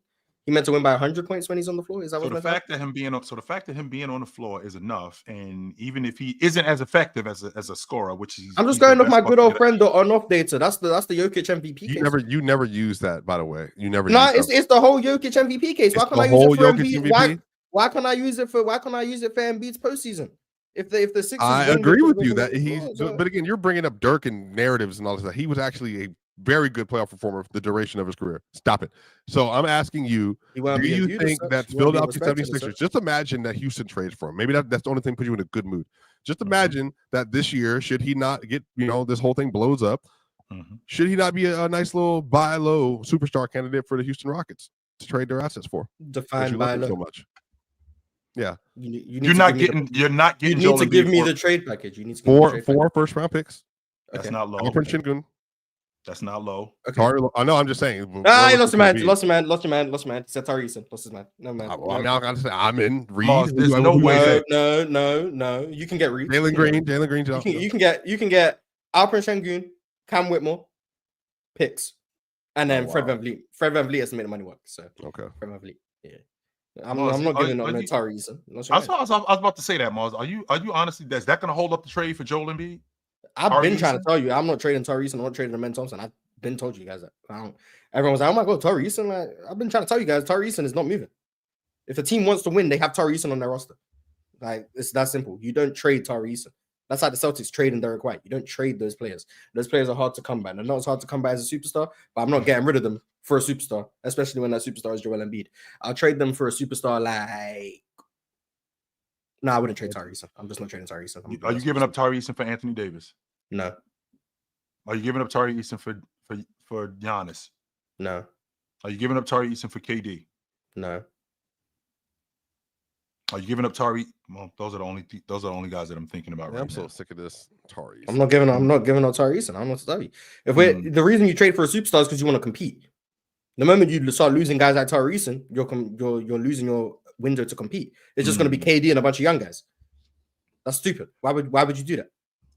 This is the idea. You trade for a superstar. You don't trade for a superstar to have them with a bunch of young guys who aren't going to win anything. If you have them on the team to try and win. Mars, if you were Daryl Morey, would you, if things go south this year and you end up being 30, let's say chill, let's say 25, and I don't know, whatever, 57. Let's say 30. Let's say 30 and 52. That's what they are. Would you blow it up, Mars, if you were Daryl Morey? No, we just run it back next year with a fully healthy Embiid. And trade Paul George ideally. But run it back with When has he been in the last 5 years, Mars? When has he been fully healthy? Next year. Okay, so we're going off hope, even though hope isn't a plan, by the way, but we're going off hope. We're hoping that he holds up. He's a year older. In the process of him being a year older, he's coming off injury again, and the idea that he might break down again.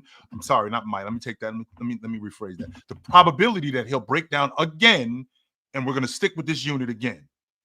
Is that the logic? Yeah, and then if he's unhealthy next year, then next year he'll be healthy. So that's my mindset. If I'm Daryl Morey, that's my mindset. So we're just sticking with Joel Embiid no matter what until his contract runs out. Yes. Because we already extended him, right? We already extended him. That's okay. That's we're living and dying by the Joel Embiid train. And it sounds more than likely we are going to die. Yes, it sounds that's like fine. you're gonna die. But we are living and dying with the Joel Embiid train. I'm perfectly fine with that. And to the Tari Eason point, like, I'm speaking just for Houston. If Houston aren't trying to win championship this year, there is no reason to try and acquire a superstar. Because the only reason you acquire a superstar is if you're trying to win a championship. Push you over the And top. if you are trying to win a championship, you need Tari Eason on your team to achieve that goal. Because you aren't winning a championship with Giannis and Jalen Green. Tari Eason is a championship player. He's a playoff player. He is someone who playoff teams need. He shoots the ball, he hustles, he offensive rebounds, he plays defense. That's what you need on the wing. You don't need a high volume scorer who's not very efficient in Jalen Green. If I was going to trade for a superstar, I would trade Jalen Green before I traded Tari Eason. Because the only reason you trade for a superstar is to try and win. So you need the guys who are more impactful towards winning than you do the guys with the highest ceilings. So no, I would not trade Tari Eason for no superstar because that defeats the purpose of getting the superstar in the first place. It makes no sense. You trade the guys who have the high upside, who probably aren't made for championship basketball. Jalen Green, you move him. Reed Shepherd, you move him. Cam Whitmore, you move him. Amen Thompson, you don't move. Tari Eason, you don't move. Dylan Brooks, you don't move. Those guys are actually what you need in the postseason. So why would I move them for the superstar and then have Giannis and friends? Oh, Giannis and Jalen Green pick and roll. Yeah, that's going to get me a championship, isn't it? No, it's not. So that's why I would not trade Tari Eason. It would make no sense to trade Tari Eason trying to get a superstar and you just having Giannis in a horrible situation. So if that doesn't make sense to you, then that's on you. But that makes perfect sense to me. Just so we clear, Mars, it sounds like you just saying that I'm not getting rid of my dirty work guys for a superstar because my dirty work guys are more impactful in winning the championship than just being a superstar. That's what it sounds like to me. Yes. So, but when I get criticized for loving dirty work guys, I'm on some nonsense. But anyway, sure. No, you just call guys who want dirty work guys, like Julius Randle. But speaking of whoa, I think there's a difference between being a dirty work guy and doing the dirty work. Those two things are not the same. Julius Randle does the dirty work. He's not a dirty work guy. Okay, AC Green was a dirty work guy. Udonis Haslem was a dirty work guy. So you're admitting Julius Randle's a role player? They're all role players, Swipe. I've always said that. Everyone plays a role. Yeah, but speaking of dirty work, guys, the Charlotte Hornets have one by the name of Musa Diabate. He does nothing but run the floor. That's it. Rebounds and rebound some more. And that's all he does. He don't score. He don't pass. All he does is set screens, roll to the rim, get a rebound, kick it back out. That's all he does. I really like Musa Diabate. I really like him. Yeah, I'm not gonna lie. He's one of my favorite players on the Hornets right now. Just watching someone. Whenever you're ready, brother. Reggie Evans, that's what he is. Reggie Evans. He don't do nothing but rebound, but I love it. It's amazing. How am I trolling? What do I do? Why isn't P13 saying I'm trolling? What do I do? Whenever you're ready, Mark Williams, brother. We ready to have you back. No doubt. Yeah, I think I've seen these in practice. Like, I don't know if he's cleared for full content, but he's in practice. But yeah, I really like Musa Diabate. Brandon Miller finally having some good games. It's about time. Like to see that. LaMelo fouling out right as overtime begins was funny. But Charlotte aren't too bad. You can see Charles Lee's Boston influence all over the Hornets in terms of how many threes they get up. I think they're second in the league in threes per game. Like that Boston influence is for sure there. I know there was a lot of controversy about him benching LaMelo against Brooklyn because LaMelo was doing some foolishness, but similar to the Ime Udoka thing last year in Houston, I think you gotta hold your young guy accountable, especially when he's as, I don't want to call LaMelo carefree, but that's the best word I can think of. Like, especially when he's as loose as LaMelo. Like, you got to be able to rein him in some. You got to let him know that if we're trying to win, like, some of his bad habits have to die out. Even if he is your most impactful and best player, you still have to be able to tell LaMelo that something. That three that he hit, Morris. He got bumped and then just threw up. Yeah, the one arm. Yeah, just throw it up. Yeah, that was insane. He's unironically one of the best shooters in the league. It's crazy considering that. I don't know how much more you have to see in terms of how much he's creating off the dribble, the high volume. The official, I think he's like 38% from three. I want to say, I might be wrong, but like he's shooting 30% balls over the last 5 games. 30. I mean, when you shoot as many threes as him, you're gonna have a stretch where you don't make a lot. But like he's still the confidence, the degree of difficulty, the amount of shots off the dribble, the range, like any conceivable measure of 3-point shooting, he's definitely one of the best in the league.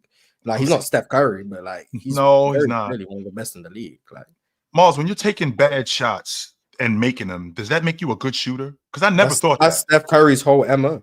I've never thought that. And that's the problem, Mars. The idea that he can do it. This is not built for everybody. This is built for him, though. I won't argue that. This is built for him, but this isn't built for everybody. And LaMelo Ball takes a lot of bad shots. It's almost a bigger version of Trae Young. It's like the Trae Young effect, where he takes a lot of bad shots, but some of them go in. So, this guy's a good shooter. No, he is not. He'll stop. Makes a lot of them. Like, I watched this dude take 18 threes in the game. Last night, I think he took 12, something like that. I think so. Yeah, I think so. I think he took 12. He hasn't been really efficient over the last couple of games. And that's largely due to his shot selection. Just because you're hitting bad shots does not make you a good shooter. Never have I subscribed to that logic, and I never will subscribe to that logic, because what it does is creating bad habits. Because if you take him, there's a difference between tough shots and bad shots. And a guy like LaMelo Ball, who takes a lot of bad shots and hits them, they could be disguised as tough shots when they're not. They really are bad shots that he shouldn't shoot. He actually should get. What makes a shot a bad shot? What makes a shot a bad shot? If somebody else has a better shot, that's number one. If somebody else has a better shot and you shoot the ball, that's a bad shot.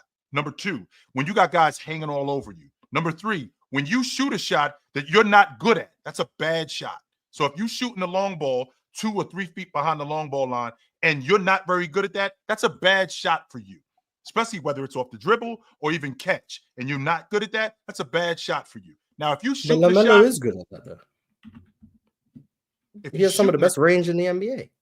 Right, and he hasn't been the most efficient.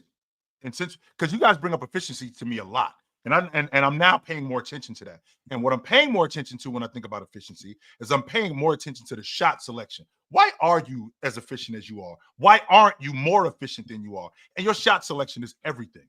Everything. And when I watch LaMelo Ball, the shot selection that he has makes him less efficient than he should be, because he takes a lot of bad shots. He shoots a lot of shots that he shouldn't shoot. I think he'd be a lot better if he took more shots that he was more effective at.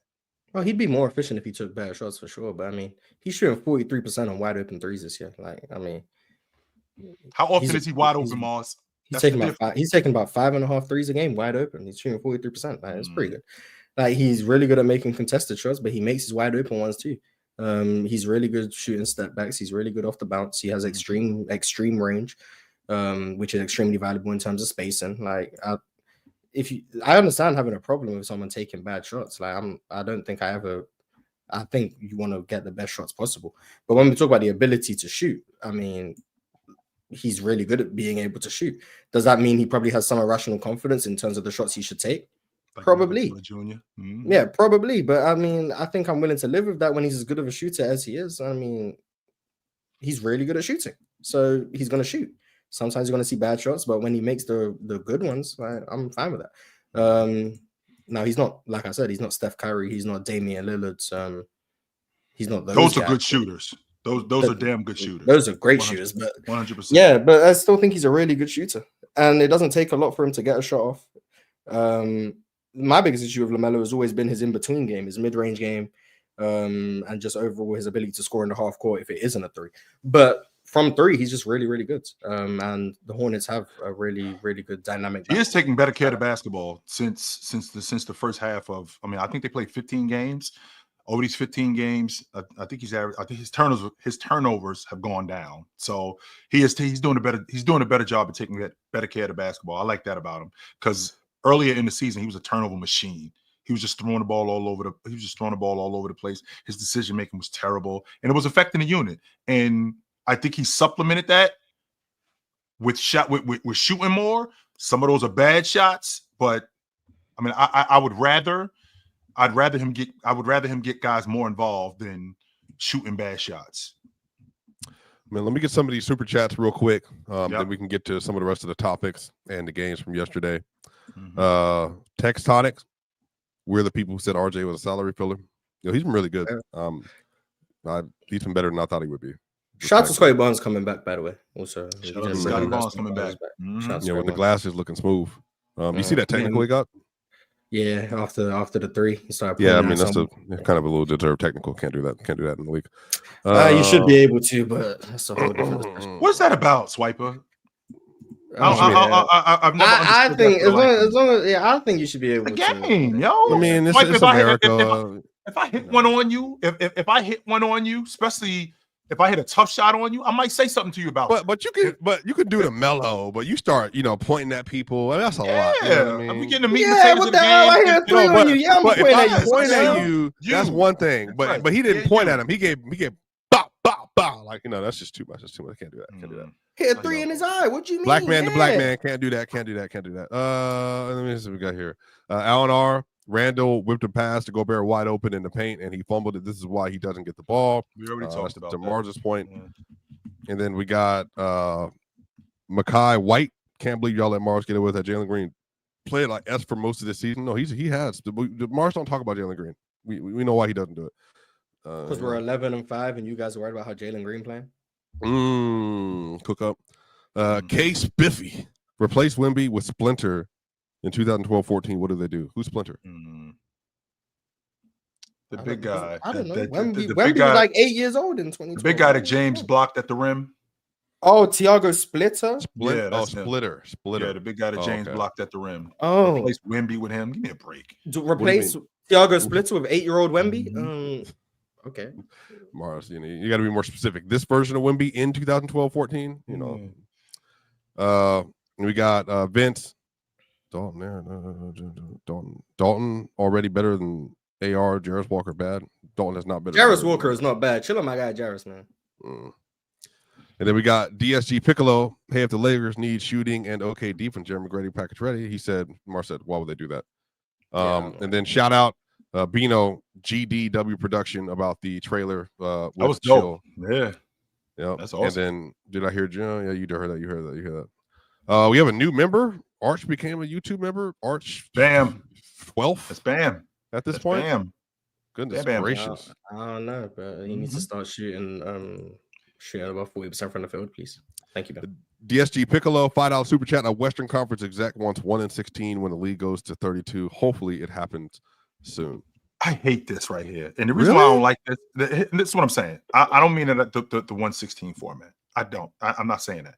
I hate a Western Conference executive. The reason why we have change, just so you guys know, in America, the reason why we have change is because enough people say something about it and they put their stamp on it. So if a Western Conference executive says, I'm thinking that this 1-16 thing will be good, as opposed to if Danny Ainge said it, and then after Danny Ainge says it, then the Trailblazers executive, he comes out and says it. And then after he says it, the San Antonio Spurs executive, he puts his name on it. If enough people come out and say this, then you'll get change. But if you guys are covering your mouth and, we should get a Western Conference, we should get a 1-16 format, say something about it if you want change. If you really want this to change and you want to see you want the Eastern Conference and the Western Conference to go away, and you want a legit playoff system in your estimation with 1-16 guys, stand on it. Don't sit on the sideline. Don't stand in the back of the cafeteria yelling from where the door is or say something and run out the door. Stand on it. Do you think it happens still at some point? I think that there's too much money I think there's too much money to lose, if I'm being honest with you, because I think you alienate a lot of what's going on in the East. Half of the Eastern Conference. The majority of the people in America live on the East Coast. And if you eliminate what's going on in the Eastern Conference, now you completely devalue those teams in the East.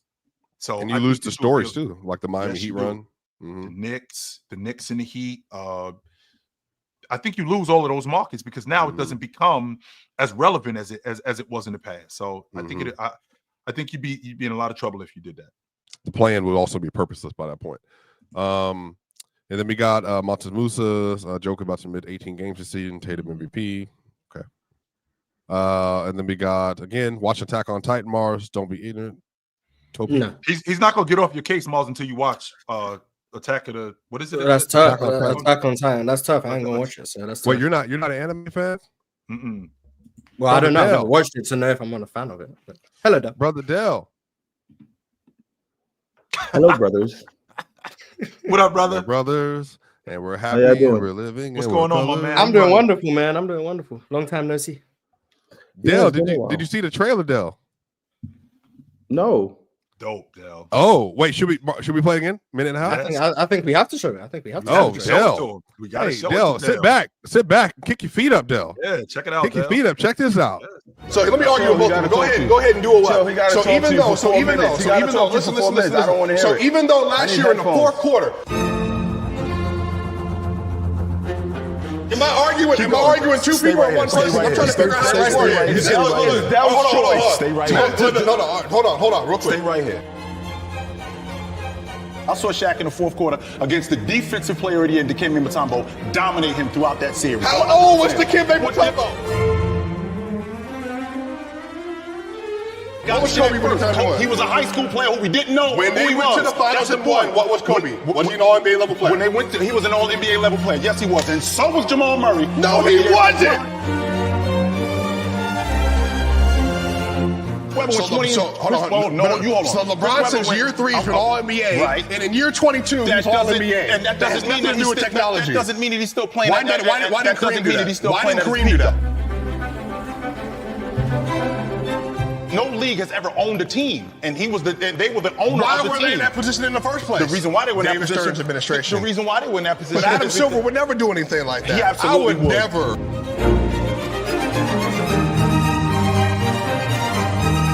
LeBron James makes an appearance and you're irrelevant. What does that mean? What do you mean? What does that mean? Irrelevant. All of a sudden, I step on the court, you're irrelevant again. And why is that? Because I'm better than you. That's not what, you wasn't better than me throughout the season.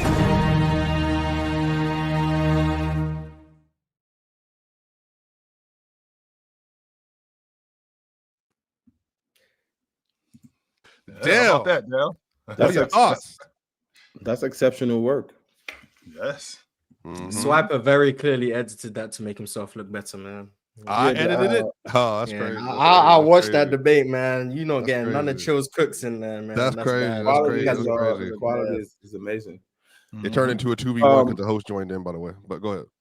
I've been seeing a couple of stuff I have to speak on. I was biting my tongue at a few. Okay, go ahead. Ron's not here for his demise. I cannot wait. I thought he would have been here. But he's not.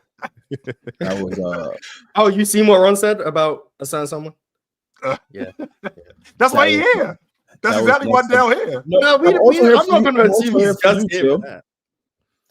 I'm also here for you, Chill. You did a top 5 NBA player currently, and I didn't feel it was pretty. You had Giannis second, and I don't understand it. I didn't get your criteria of putting him second compared to not even having Luka in it or Embiid, or Embiid was hurt or whatever, but he didn't play yet. So I would say even to have Luka in it, but you had Giannis, that was a little confusing. It just changed. What's confusing about it? I mean, I think Giannis is the second best player in the world behind Joker. What you made it seem about playing right now, have you always felt like that way about Giannis? I think Giannis is the second best player in the world. Yes. And I feel like even this season, I think the way he's playing, I think the main reason why this team is back in effect is because of Giannis. I think that's the main reason. I know how you feel about him. I know how you feel about him as a defense. Before KD got hurt, was Giannis playing better than him? No, he wasn't. But he was. I think that they were. I don't think that they were that far apart. I do think that Giannis was ahead of him. I do think that Giannis was ahead of him. I just don't think they were that far so apart. You could base. Who do you have better, Luka or KD? Who do I have better this year or overall? No, just basketball right now today. My reason for asking this, I had Luka ahead. I had Luka ahead of KD. Right, which is fine. Is cool. Sure. So, but he's not in your top 5 right now based on how he's playing. But Giannis could still be playing. He picked it up the last 4 to 5 games for sure, but he was still your number 2. So it didn't matter how he looked so far this season or his team looked, because he is just the basis of who he is. That's why he was. Well, he didn't start. Giannis didn't. I don't think Giannis started out bad. I think that the unit started out. Well, everything is based up here about winnings and losing. Sure. You know? I mean, don't get me wrong. I mean, coming into the season, and I'm already on record saying that the indictment papers are out on Giannis. We just haven't issued the arrest warrant. If he gets bounced again in round 1, then we got to have a serious conversation about Giannis. But back to your point, going into this season, I thought Giannis was the second best player in the world behind Joker. With that being said, how he was playing when the season started, I'm thinking to myself, the Milwaukee Bucks are going to waste another MVP level season like they did last year for Giannis. But then they're starting to turn it around. They're starting to get better, which I felt like they would get better. They're starting to get better. KD, on the other hand, I felt like KD was playing at a great level. I did, but then he got hurt, and then he's been out of the lineup for the last week or two. And this was based on what was going on right now. Yeah, but I don't. I think Luka. I think undoubtedly with he's a little banged up. I just feel like this ain't even a KD. Put KD in top fives because KD, Steph, and Braun. I don't rank them no more. Like, so they out. Yeah, they're a separate list to me. Them three, they don't count. Like I promise you, I don't talk them compared to the mini me's and the KD, Steph, Braun. They go over there, and then so in the new NBA, I would think this is what I call it, the new NBA. In the new NBA, I would think I think Luka should be in the top 5. Like I think he's done enough. Even though comes out though, because I don't think he's been playing better than Anthony Davis. I don't think he played better than Tatum. I don't think he played better than Giannis. I don't think he played better than Joker or SGA. You keep saying play better. I don't like even if Luka gets banged up. I think he's better. Now you think he's a better player? I think Luka's better than Tatum, and he's better than Shea to me. Now that's where I think the Shea. Is he better than Embiid? Sorry, is he better than Embiid? A healthy Embiid is very hard for me to say that. I'll have to go back and forth with you on that one. but Shea and Tatum, I think Luka is better than them two for sure. For me, like that's where we disagree because I always felt like it was close between Tatum and Luka, and I feel like this season, Jayson Tatum is kind of separating himself a little bit from him. Is he really? Really? Yeah. Yes, I do feel like he's separating himself from him a little bit. I always felt like it was close between those two guys, and now we're getting to a point where playing at an MVP level again twice in the last 3 years. Who's playing at MVP level? Jayson Tatum. Yeah, but Luka's been playing MVP level since after his rookie year. Like it's literally like what you expect. Like 4 or 5 times straight, all in first team. Like still I could say never had a full team kind of concept like they got in Boston. Mm-hmm. Still always get the most out of his guys. I'm a Tatum guy too, but I don't think Jayson Tatum is a better basketball player than Luka. Well, to your point, like you said, Luka's playing at that level. I think last season was the 5th straight year. I thought he was MVP last year, but I'm not going to argue that right now. Yeah, I think last season he was the 5th straight year he was first team All NBA, and this season Jayson Tatum is going to be the 4th straight year he's going to be first team All NBA. So. I'm still playing. This is the 5th straight year I've been on the All NBA team. It's going to be the 4th straight year that I've been first team All NBA. I finished last year. Luka finished higher than him in league MVP votes. The year before that, I finished higher than you. So, but count that year. He missed 17 games and they were not in the playoffs. And to be honest with you, that's a you problem. That's not a me problem. I've said that 1,000 times to you, Swiper. The fact that you blew a tire at the 80-yard line, that's not a me problem. I held up, you didn't.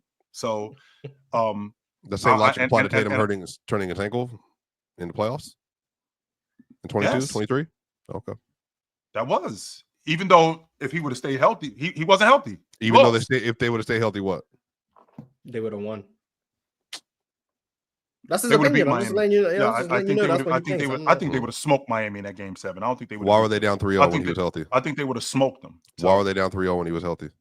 The reason why they were down 3-0 was a lot of the schemes that they were running. It just wasn't working. Yeah, a lot of the schemes that they were running. It wasn't just Jimmy Butler, Swiper. So let's get to the bottom of that. It wasn't. It was Caleb. It was not just. It wasn't just Jimmy Butler. I picked Boston to win every game of that series. I remember. I had them beating them in 5 games. I had them beat Miami in 5 games. You had Minnesota beating Dallas in 5 games too. So Tatum was I had the games right. Series to you. I did have the games right before the series started. I did. I said the team. That's all. Against the Heat, right around the game. Yes, I did. I think Tatum was probably better than Jimmy Butler. Yeah. And then after that's the Butler against Nuggets finals, right? Mm-hmm. Yeah. That was tough. Boston would have lost that series for sure. I think they probably would have lost that series. Against Denver in 23? Yes, they beat Denver. Beats them. Yes, Denver beats them. I won't argue. Is Celtics your favorite this year, Chill? Yes, I think they're going to win it again. Mm-hmm. Are they yours, though? No. Who you got? Phoenix? The Knicks. So in the East, I'm not gonna lie, I'm very high on the Knicks in the East right now.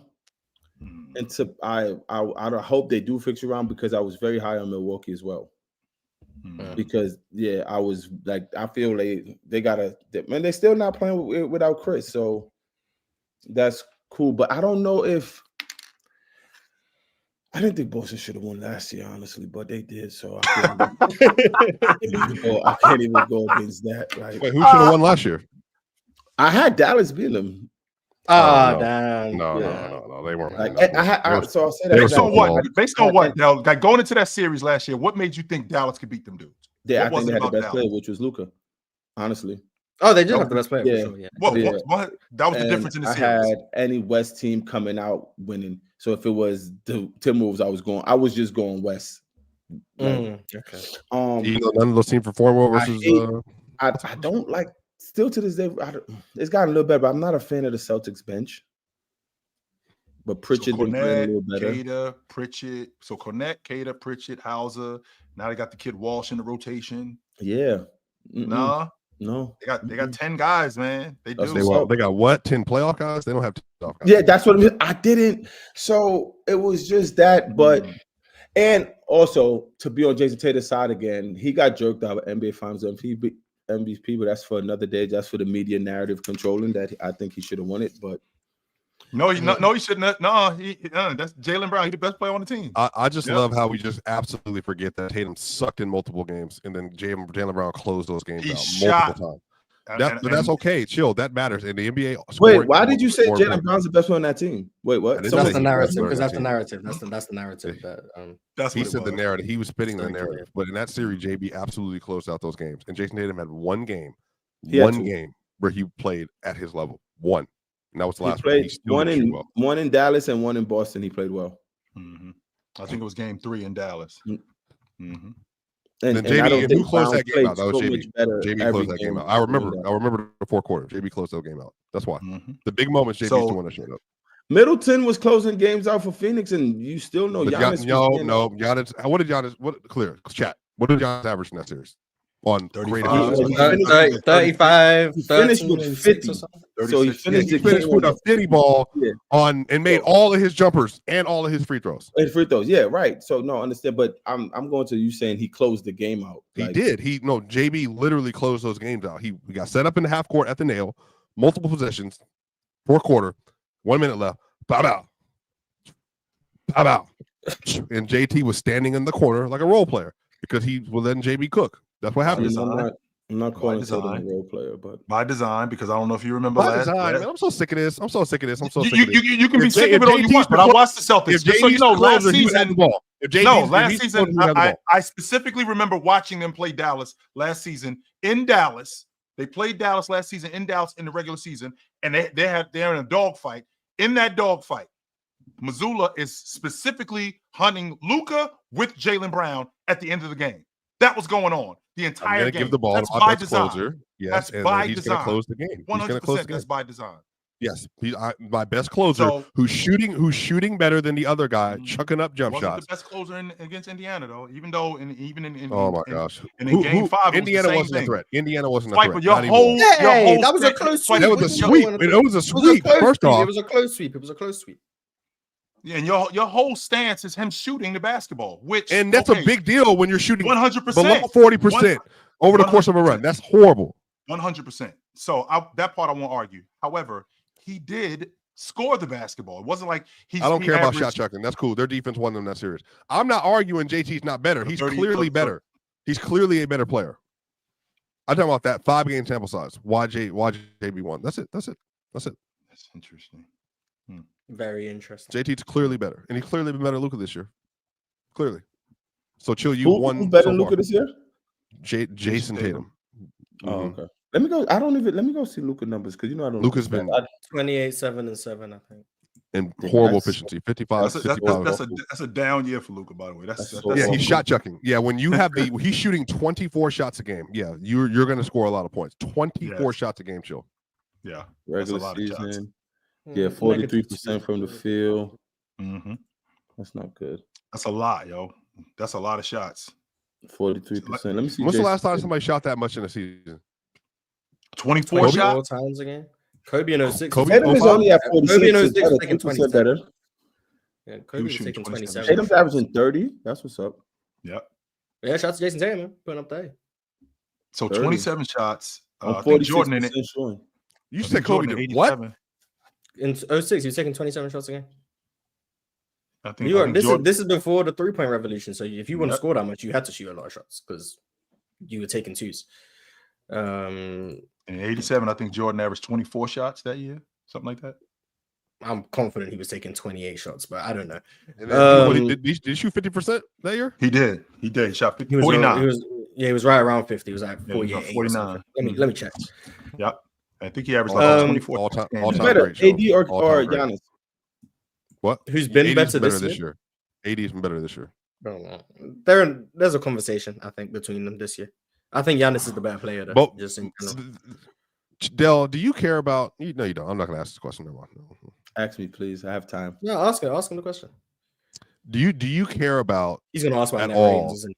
No, it's just it was in context of team performance. Like, do you care if a team is not just overwhelmingly winning their minutes with the best player on the court? Does that matter to you, like at all as a player? If a team is winning and they pick the best player on the court, if they're not like, if they're not like just winning by like if they're barely winning when that player is on the court, does that matter to you at all? Like, what is that? Does that mean anything as a basketball player? Oh, you mean like plus minus? Yeah, but you're kind of in dogfights all the time. Like your play is not like. It's not leading to like when you leave the game, you're up 8, up 10, but it's just like you're in a dogfight. You go off the court, and then you like they're kind of holding. Everything's holding at the same level when you get back on the court. Yeah, like it's not like no real change. To an extent, because I had to start caring about it or looking at it because, like, if I'm talking conversation with y'all go to stuff like that. You know what I'm saying? So then I have to pick it up and learn it a little bit. I do have to know this stuff. Yeah, you know what I'm saying? Because if you could use it as a point, there have to be some to fight back on. I never like paid any mind because, of course, your greatness is gonna catapult your team forward, right? But greater teams doesn't mean they all have better players than another team. It's just that they're just a better team. You know, like I said, like Braun has been on some super talented teams that didn't win. I would say like Braun Miami losing to the Spurs in the final. He had more talent, but the Spurs were the better team. You know what I'm saying? So then you got to pay this stuff of mine, like F the talent. Like sometimes you just got to look. So when Braun would come off the court back then, even to like right now, I would never say the Suns suck, but people be like, the Sun is 1-6 since KD got hurt. You know what I'm saying? Back in the day, I would never look at stuff like that. Like, oh, because you have other NBA players step up, like play better, play this. I'm not gonna test it to just Kevin Durant being hurt. Mm-hmm. But now that's how y'all be like plus minus Jokic, this play with that, Jamal Murray's this. It's just so sickening. Like it's so sickening. But that's how I feel like, but that's how it was. LeBron, Magic, they all like. Well, I wasn't. They dominated. They dominated. People don't realize what I've said. The landscape of debate shows and talking basketball, it all stems from LeBron James fans to me. They created the whole field. It's like a LeBron underlining rule that his fans did, that everything had to cater to something to make sense for LeBron James, and then we catapult off to that after that on every single stuff. Like, oh, look what happens to LeBron's teams after he leave. It's like going against Jordan team. Oh, Jordan. He came in the league in 2003, so it's not like we had the technology part of that to do it. But this is what I'm saying. Jordan team lost. They in the semifinals against the Knicks when Jordan left. Braun teams goes to the lottery, and then they did say it like that. You're gonna be like, well, they did. They had Scottie Pippen and a bunch of other people in that roster. Listen. You'll say that is true. But you won't ever look at the context of basketball. Yeah, because LeBron James controlled that whole offensive side, and the people that was on his team that he left there, they now have to play a different type of basketball instead of standing in the corner. Scottie Pippen team is a better team, and they're still doing the triangle. You can't run the same offense if LeBron's there or not. But that contest will get lost. They'll be like, well, they maintained like an elite defensive team, as well. Like when it's. I think Braun did so much for basketball. People don't understand. He did it for like this, for Skip Bayless, just bringing his name up for just everything. But to answer your question, no, I don't look at stuff like that. But I have to now because that's how y'all win debates. Well, how do you? I guess how do you determine like which player is better? If you're, for you, like. Because if you're not just using raw stats, because I know you don't do that either. Just straight basketball, like straight, like. But what is that? Like eye test, watching them play. So yes, exactly. So y'all made me also, which I love. Like y'all made me started like watching. Mars made me hate this to the key of everything. When Mars say like Shaq is a better offensive player than Kobe Bryant, I get upset Like it makes me in my whole mind as how I view basketball. Like, bro, what are you talking about? However, I still remember that clip went so viral, and I remember like when that show happened, I genuinely felt like I could feel Dell hating me through the camera. Like I genuinely felt like I could feel energy. I was like, I'm like, wait, what? what are you talking about? Yeah, like what are you saying? But when you have arguments and stuff that y'all had showed me to like back that up, I still hate it with a passion. But then I got, all right, that makes sense for what we're doing right here. So I would never believe that. And like, but yo, this is the tricky part though, because Kevin Durant is historically known. This is one of my favorite eye test debates, right? Kevin Durant's a better scorer, I think, aesthetically than LeBron James. Aesthetically, okay. But LeBron James has always been a better clutch performer, always been a better closer, always been a better closer than Kevin Durant. But people, I think, in large part, do never see it that way though. Like they say, last bucket, who do you want? Whose hands do you want the balls in? Kevin Durant. But whereas LeBron, even as a shot maker, has been a better closer over the course of his entire career. Okay, so with that that goes with the percentage stuff. Like even you knowing percentage and me knowing percentage, it's like LeBron is shooting 55% from three this year. Kevin Durant is shooting 42%, right? If there was to just ask you, who would you want to take that last open three? Who would you say? Would you go with 55% or would you go with 42%? I think LeBron's shooting 55% from three. He's not. I'm just throwing that out there. Hypothetically, sure. I think LeBron anyway is shooting like 40-something. 43. No, he's like high. He is high. He's cool. I'm just saying, if they're telling you have KD open, but he's at 42% this year, you have LeBron open, he's at 55%. Open three, you pick the spot. Who will you take? Who do I want to shoot it? But no, but that's such a limited sample size. If I say I'm going just okay. So let's make it bigger. Let's make it the clutch a factor. 10-year span, playoff 4 quarters of him just doing it better, shooting better. I think the makeup of that's the only time people could just like strip away it and say the potential of Kevin Durant getting a jump shot or open three or creating an offensive play like for himself in the clutch. They would take that over a LeBron James just because he's a better shooter. Because of course, clutch moments you come with assists and all this stuff, but whenever somebody give you the ball in the clutch, they're giving you the first option to score. But no matter been a better scorer though. That's what I'm saying. Like he's functionally no. So this is why people would always still pick KD in the clutch moment, even though LeBron percentage is still better. He's still a better. Like, yo, we're drawing this play up for you. They said, yeah, for you to make this decision. But in their mind, they was like, this is for you to score. And then, of course, you're going to make the right play. But in everyone's mind, as a coach, the decision is for you to score. We want you to score. So if you're giving it to him or him, you'll go with KD just because of that. Even though Bron always make the right pass better in the clutch than KD, and Bron be closing games out. Like last night, he almost closed some out crazy. He had a last minute or minute and a half was ridiculous to me. Like he got a bucket, he got a big rebound, outlet dime, like amazing. But free throws. So it sounds like you saying, Dale, if you look at the numbers, that's a bad narrative to go with. I mean that because it doesn't tell the whole story. It doesn't tell the whole story. No. You know what I'm saying? Because damn, you're playing cat and mouse. If you have Bron and KD here, it's just like F. Do you see? It has to be more than just. And I just literally just had this argument with one of my buddies where he's very much a box score watcher. He's a box score. I know how you feel about this, Mars. He's a box score watcher. He'll see a guy go 30-11 and he'll say that the only reason why Jayson Tatum was able to get busy a couple of nights ago where he went for 36 was because Jaylen Brown and Jrue Holiday, they had to play all the defense. That's why he got busy. He didn't watch the game. He just saw the box score. And he said that's why he got busy. And when it's easy to pick apart box score watchers because what they don't do is they don't see the intricacies of the game. They don't see how quickly a game turns with a turnover. They don't see how quickly a game turns with a guy getting going, whether he makes 2, 3, or 4 shots in a row. They don't see that. All they see is at the end of the game, Luka went 39, 8, and 7. He got busy last night. I've been pretty passionate about this box score stuff. I think I've been very consistent. I think, well, not very consistent. I think my first experiences on this platform, and Dell was here for the first part of me. I was very statistical based. I can't even argue against that. In like the last 2 years, maybe year and a half, I think I've gone away from that a lot more. But I just understand, I think, where the stats come from. So I think I'm more comfortable using them.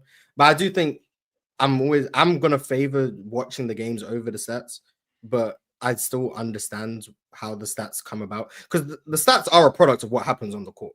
It's not like they just some of the advanced stats are like they're tinkered with to get the answer that they want, but that's another conversation. But like a lot of stats are like net ratings, that's a product of what the team does while you're on the floor. True shooting is a stat based on what's happening in the game. Points per game, all of the they're stats that come from. I'm a fan of true shooting too. I like the true shooting avenue. I'm not. I've never been. Chill hates it because he doesn't think free. Well, otherwise, Jayson Tatum he would look much worse. Chill. So you should love true shooting because it includes free. He doesn't think free throw should count. I've never understood that. If you can score with it, I think it should count towards your efficiency. That's just how I view it. But I think I don't. Whoa! Stop right there, Moss. I don't think that. I do not think free throws should count. I just think that the way that it's put together and how it can balance out everything. So if I'm having a terrible shooting night, but if I go to the free throw line and I get busy and I'm 11 for 12 from the stripe, that can kind of even out my 9 for 26 night, or my 8 for 18 night, or my 8 for 22 night. That balances it out. Yes, it should even out your 8 for 18. It absolutely should. I made 11 free throws. That's 11 points. You're saying, but LeBron James in what playoffs was this? I think we're at I don't know. It might be 18. It was a playoff where he shot like under 40% against Orlando. A playoff run or a playoff series? I think it was he shot bad, and it was against Chicago too, with Jimmy Butler as well. 2015. The Jimmy Butler year as well, and he was off. But when you look at the numbers, if you just look at the numbers without the stats of what you're saying, like, oh yeah, but Braun averaged 42. Yeah, but he shot 39%. No one's ever going to say that. They're just going to see the numbers. So I get what you're saying about the free throws not making it seem like to overcome for your 9 for 26, but it's used in a positive light too. Like, no one's going to ever remember the percentage against the Bulls where he shot. Even I want to say, I don't think the year Iggy won Finals MVP, he might have averaged 40. But I think he was shooting ridiculous from the field. I don't know if it was a positive number. He was like just in that finals, 39. LeBron shot 39% from the field. That run, that's the run you're talking about, because series, the series against Chicago, he was also 30. I think it was 39 or 40%. Yeah, so people are not going to remember the numbers. They're going to remember that run and the final score. Steph Curry fans remember that number. I think it's relevant. LeBron was inefficient in the 2015 postseason. But it don't. But it like no one would ever say. They say, "What? I don't know how he got Finals MVP. How he go down? Braun averaged 40." But they do say. You see what I'm saying? But when you look deep and down, so the free throw stuff definitely has to count, because yes, one day you could go 8 for 24, but if you 15 for 15 from the line, you impacted the game somehow, some way this day. That's 50. That's 15 extra points. That means something. Like we can gotta count for something for sure. And then you got people like Braun that can't, people like Shaq that can't shoot free throws. Yeah, that's why Shaq's true shooting was never as good as it probably should have been. If Shaq was a 75% free throw shooter, he'd probably have like the best true shooting ever. But like, that's why I think it's relevant. But I think the moment where Dell really hated me is when I tried to justify Shaq's free throws. I don't know if you. Oh my! He said something. I don't know if you remember it, but I think he genuinely hated me when I tried to justify his free throws. When you miss one and make two compared to Kobe Bryant shooting I was just baffled. I was like, "Yo." And I feel like now I can defend myself a little bit. Like, I wasn't trying to say Shaq was a good free throw shooter. The point I was making was that statistically, a Shaq free throw was still more efficient than Kobe shooting a mid-range jumper, which isn't an opinion. Like, statistically, it was. But a dead ball, 50% from the free throw line. It's still more efficient than Kobe taking a put-up mid-range jumper. That wasn't me trying to say that Shaq was good from the line. It was just saying that the idea of Hacker Shaq, in theory, made sense. But in terms of what it was actually leading to, the Lakers' offense was fine. Now, it would have been better if he was an 80% free throw shooter, but then teams wouldn't intentionally foul him. But statistically, the offense does better with Shaq shooting free throws than it does with the Lakers taking mid-range jumpers. Statistically, that was the point I was trying to make. And I don't even think I'm not wrong. I'm not wrong. I'm still right.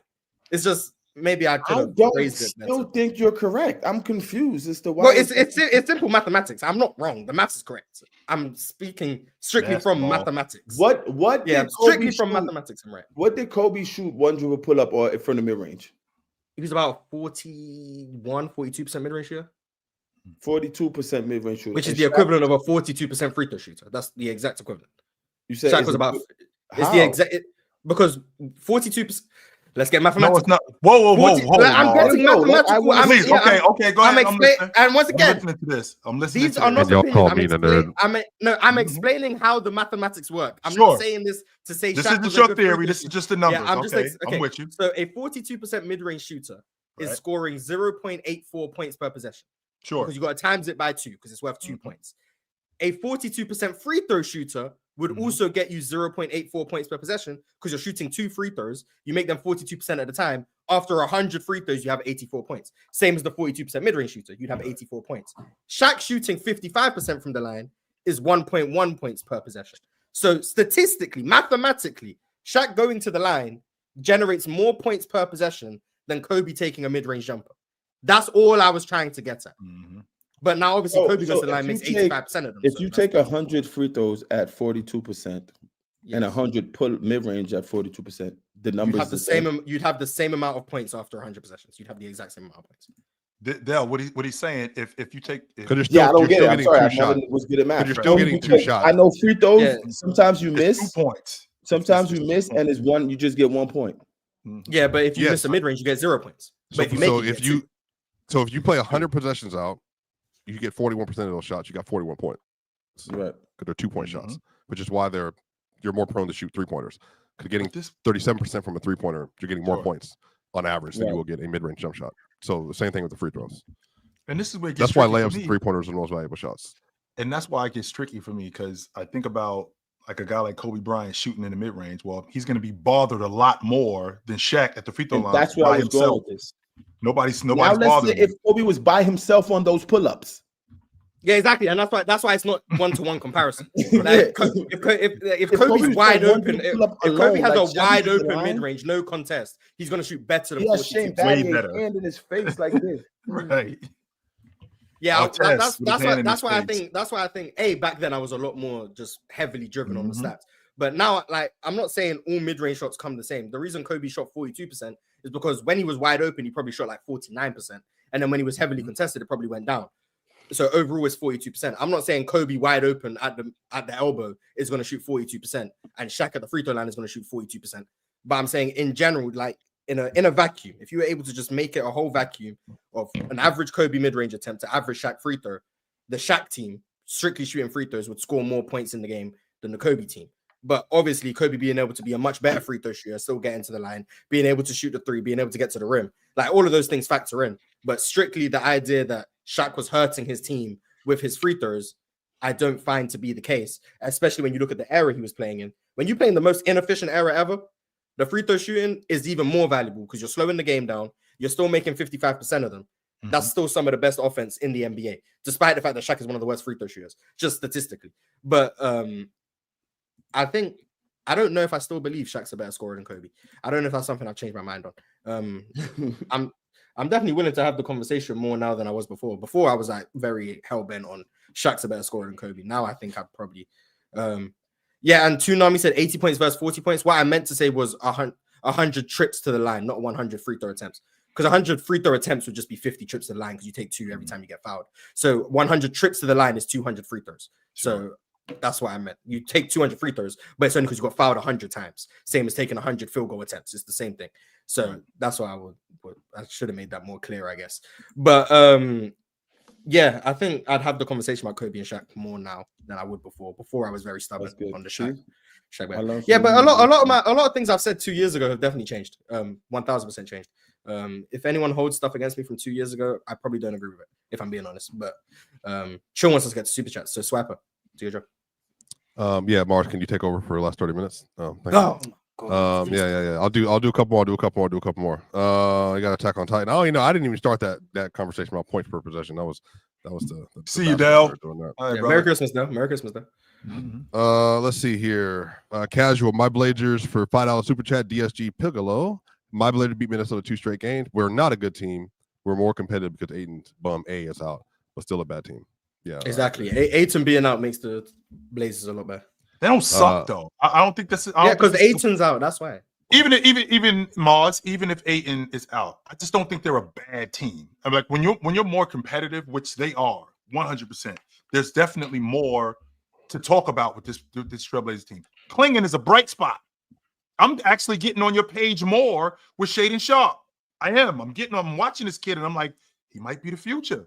Him and Scoop, they might be the future. I don't think this team sucks. They don't. Montaz Musa says all the Swipers takes are agenda based. No matter who I'm talking about, even Dirk Nowitzki not being an elite player. I don't understand what that means. Like, are you trying to push something? Everyone has bias, and so my bias is more. Everyone has bias. Cap. Mars, stop. I'll expose you. I don't. I'm as unbiased. I'll expose you for everybody. Whoa. Hold on, Swiper. Are you really gonna sit there and tell us that you don't have any bias whatsoever? Is that what you're telling us? You. When I actively choose to be biased. Okay. But if I choose to not be biased, I'm not biased. That's what makes sure. If I'm choosing to be serious, my bias doesn't affect my opinions. It affects you guys' opinions. Now, if I choose to just start talking about Jalen Green being Michael Jordan, then yeah. But if I'm actively just trying to talk hoop for real, I ain't biased. Well, okay. I have like minor biases. It's not towards players. It's more. I'll see y'all later. You got the rest of the show, Mars. You got it. Merry Christmas, Swapper. It's just us two. It's just us two. Look like it's just you and me. So I just want to make sure I'm understanding you correctly, Mars. When you choose to, which means you have done it. Yes or no? Yeah, I've for sure been biased. Everyone's heard me talk about the Philadelphia 76ers. I've definitely 100%. Been biased. You 100% done that. So I've definitely been biased. I'm just not biased. If I'm being serious, and that's the thing, I be reading these TikTok comments, right? Because I only seem to get clipped when I'm trolling. And the TikToks hate me. Like, damn, they swear I don't know anything about basketball. I'm like clueless, dumb. They only clip me when I want to start trolling. I guess I'm only worth being on the TikTok when I'm trolling. So that is what it is. But like, if I'm being deadly serious and I'm not trolling, like, I'm not biased. Like, I have things I prefer in terms of what I think to be more valuable. So like, I'll favor those things. So I understand like that being a bias. But in terms of like, I'll favor a player over someone else just because I prefer them. No, I don't do that. I don't think I do that. I do. And the majority of people do. They will prefer their guy over another guy. And they'll tell you that they don't, even when we're being honest. And a lot of times, if it's close, for me specifically, when it's close, I'm taking my guy over this guy. If it's close, I understand. Yes, 100% I am. Someone said I have confirmation bias for sure. If I don't believe someone's going to be good and they have a bad game, I'm like, yeah, I told you guys. I don't know to tell you. I told you. But let's get these super chats. We got 28 minutes. We got 37 super chats. We don't have 30. Swiper doesn't clear the super chats. That's the problem. Swiper's such a bad host. Oh my god. Alan R said Randall whipped a pass to Gobert wide open in the paint and he fumbled it. This is why he doesn't get the ball. Yeah, that's for you, Chill. I mean, I understand why Rudy Gobert doesn't get the ball. He stinks. Offensively, he stinks. He's nice defensively, really nice. He just sticks on offense. Yeah. I'm trying to find the super chats that Swiper hasn't read. Shout out to Arch for the $100. I'm gonna put this one on the screen again because it was $100. So shout out to you. Okay. Daniel Jones got released. We read that one. We read that one. Yeah, Swiper's bad. Jesus. Wow. That one's gone. That one. Okay, there we go. For Fizzy. Chill's right. He needs to lose 15 pounds. So he's talking about Luka. He's 6'7". His issue is effort and concentration. Top 10 defense, top 10 offense with injuries and a tough schedule. Don't sleep on us. Yeah, I think I've seen that the only teams with top 10 in both offense and defense are the Mavs, the Cavs, and I want to say Boston or the Warriors. It's one of those teams. I can't remember which one. It's one of those. I know this might sound crazy, Mars, but I was doing some homework and on my source on Basketball Reference. I think Minnesota's in the top 10 in offense. Yeah, they're 8th, I think. Yeah, they're 8th. And I think they're right outside the top 10 in defense. I think they're like 11 in defense, Mhm. and they got a plus net rating. I just think that the Western Conference, how much parity it is. I mean, you got 6 teams with the same record, 8 teams with that's a game away from each other. So that's half the league right there. I mean, that's half the conference right there. When you have that many teams, so there's going to be there's going to be a huge amount of parity. Now the question is when do we get the separation? I think we get the separation around January. That's where I think we get the separation, when these teams start separating themselves from each other. That's where Houston going to ascend into that number 1 seed race. I can see it. If Houston ends up with the number 1 seed in the Western Conference, this will exceed both, not one, Mars, but both of my predictions. Because I already had the Cavs as a top 3 seed. Did I have them winning 15 straight games? Did I have them as the number 1 seed in the Eastern Conference? No, I had them as the top 3 seed. I had them, their ceiling being the East Finals. That's where I had them at. This team looks like they're legit. Houston, on the other hand, I had Houston teetering around 4, 5, 6. They're a lot better than what I thought they were going to be. They are a lot better than what I thought they were going to be. And this kid, Tari Eason, I see what you see in him. I do. I see what you see in him. Yeah. We're going to make an all-defensive team off the bench. We're going to be Alex Caruso version 2. How do you keep him up with it, Mars? I don't know. Him, Dyson Daniels, they got to be on it right now. Wemby, obviously. Evan Mobley. No Herb Jones this year. Does Jaden McDaniels no make Chet. it? Jaden McDaniels isn't making it. No Chet. Is Suggs on it this year? Is Suggs an all-league defender? Is Drew Holiday an all-league defender? I wouldn't have Drew on there. No. How about Anthony Edwards? No, I need to. What bigs are available, man? Damn, I need some bigs. Anthony Davis, we forgot him. Yeah, but they're gonna give him love considering they're like the worst defense in the NBA. I don't know. Yeah, they did that. I mean, Wemby was first team all defense last year, and they was at the bottom of the league. They were at the bottom of the league. Wemby has the narrative with him. He's Wemby. I don't know if AD has the narrative. I don't know. Maybe Draymond Green will be on it. Draymond Green will be on it this year. Draymond Green will be on it. Will Rudy be an all-league defender this year? His narrative is so bad right now. It is. It's terrible. It's absolutely awful. Does Giannis make the all-league defensive team this year? I don't know. I think Scotty Barnes is knocking on that door. Well, Scotty Barnes could possibly be knocking on that door. If he plays enough, he has a case, I guess. Yeah, if he plays enough. I don't know. All defensive teams are difficult. It's only 15 games. I got to see who's available and stuff. But Chet would have been on there, but he got hurt. And like Herb Jones probably would have made it, but he's been hurt. So there's a lot of people who just aren't available, unfortunately. But I'm curious to see who makes it this year. This person said, LeBron is so good that he has transcended the word glaze. Any praise you can give him is valid because he's just that amazing. It's not glaze, it's fact. Yeah, that's just glaze. I don't agree with that. That's just glaze. Can't say that he's great getting downhill. That's glaze.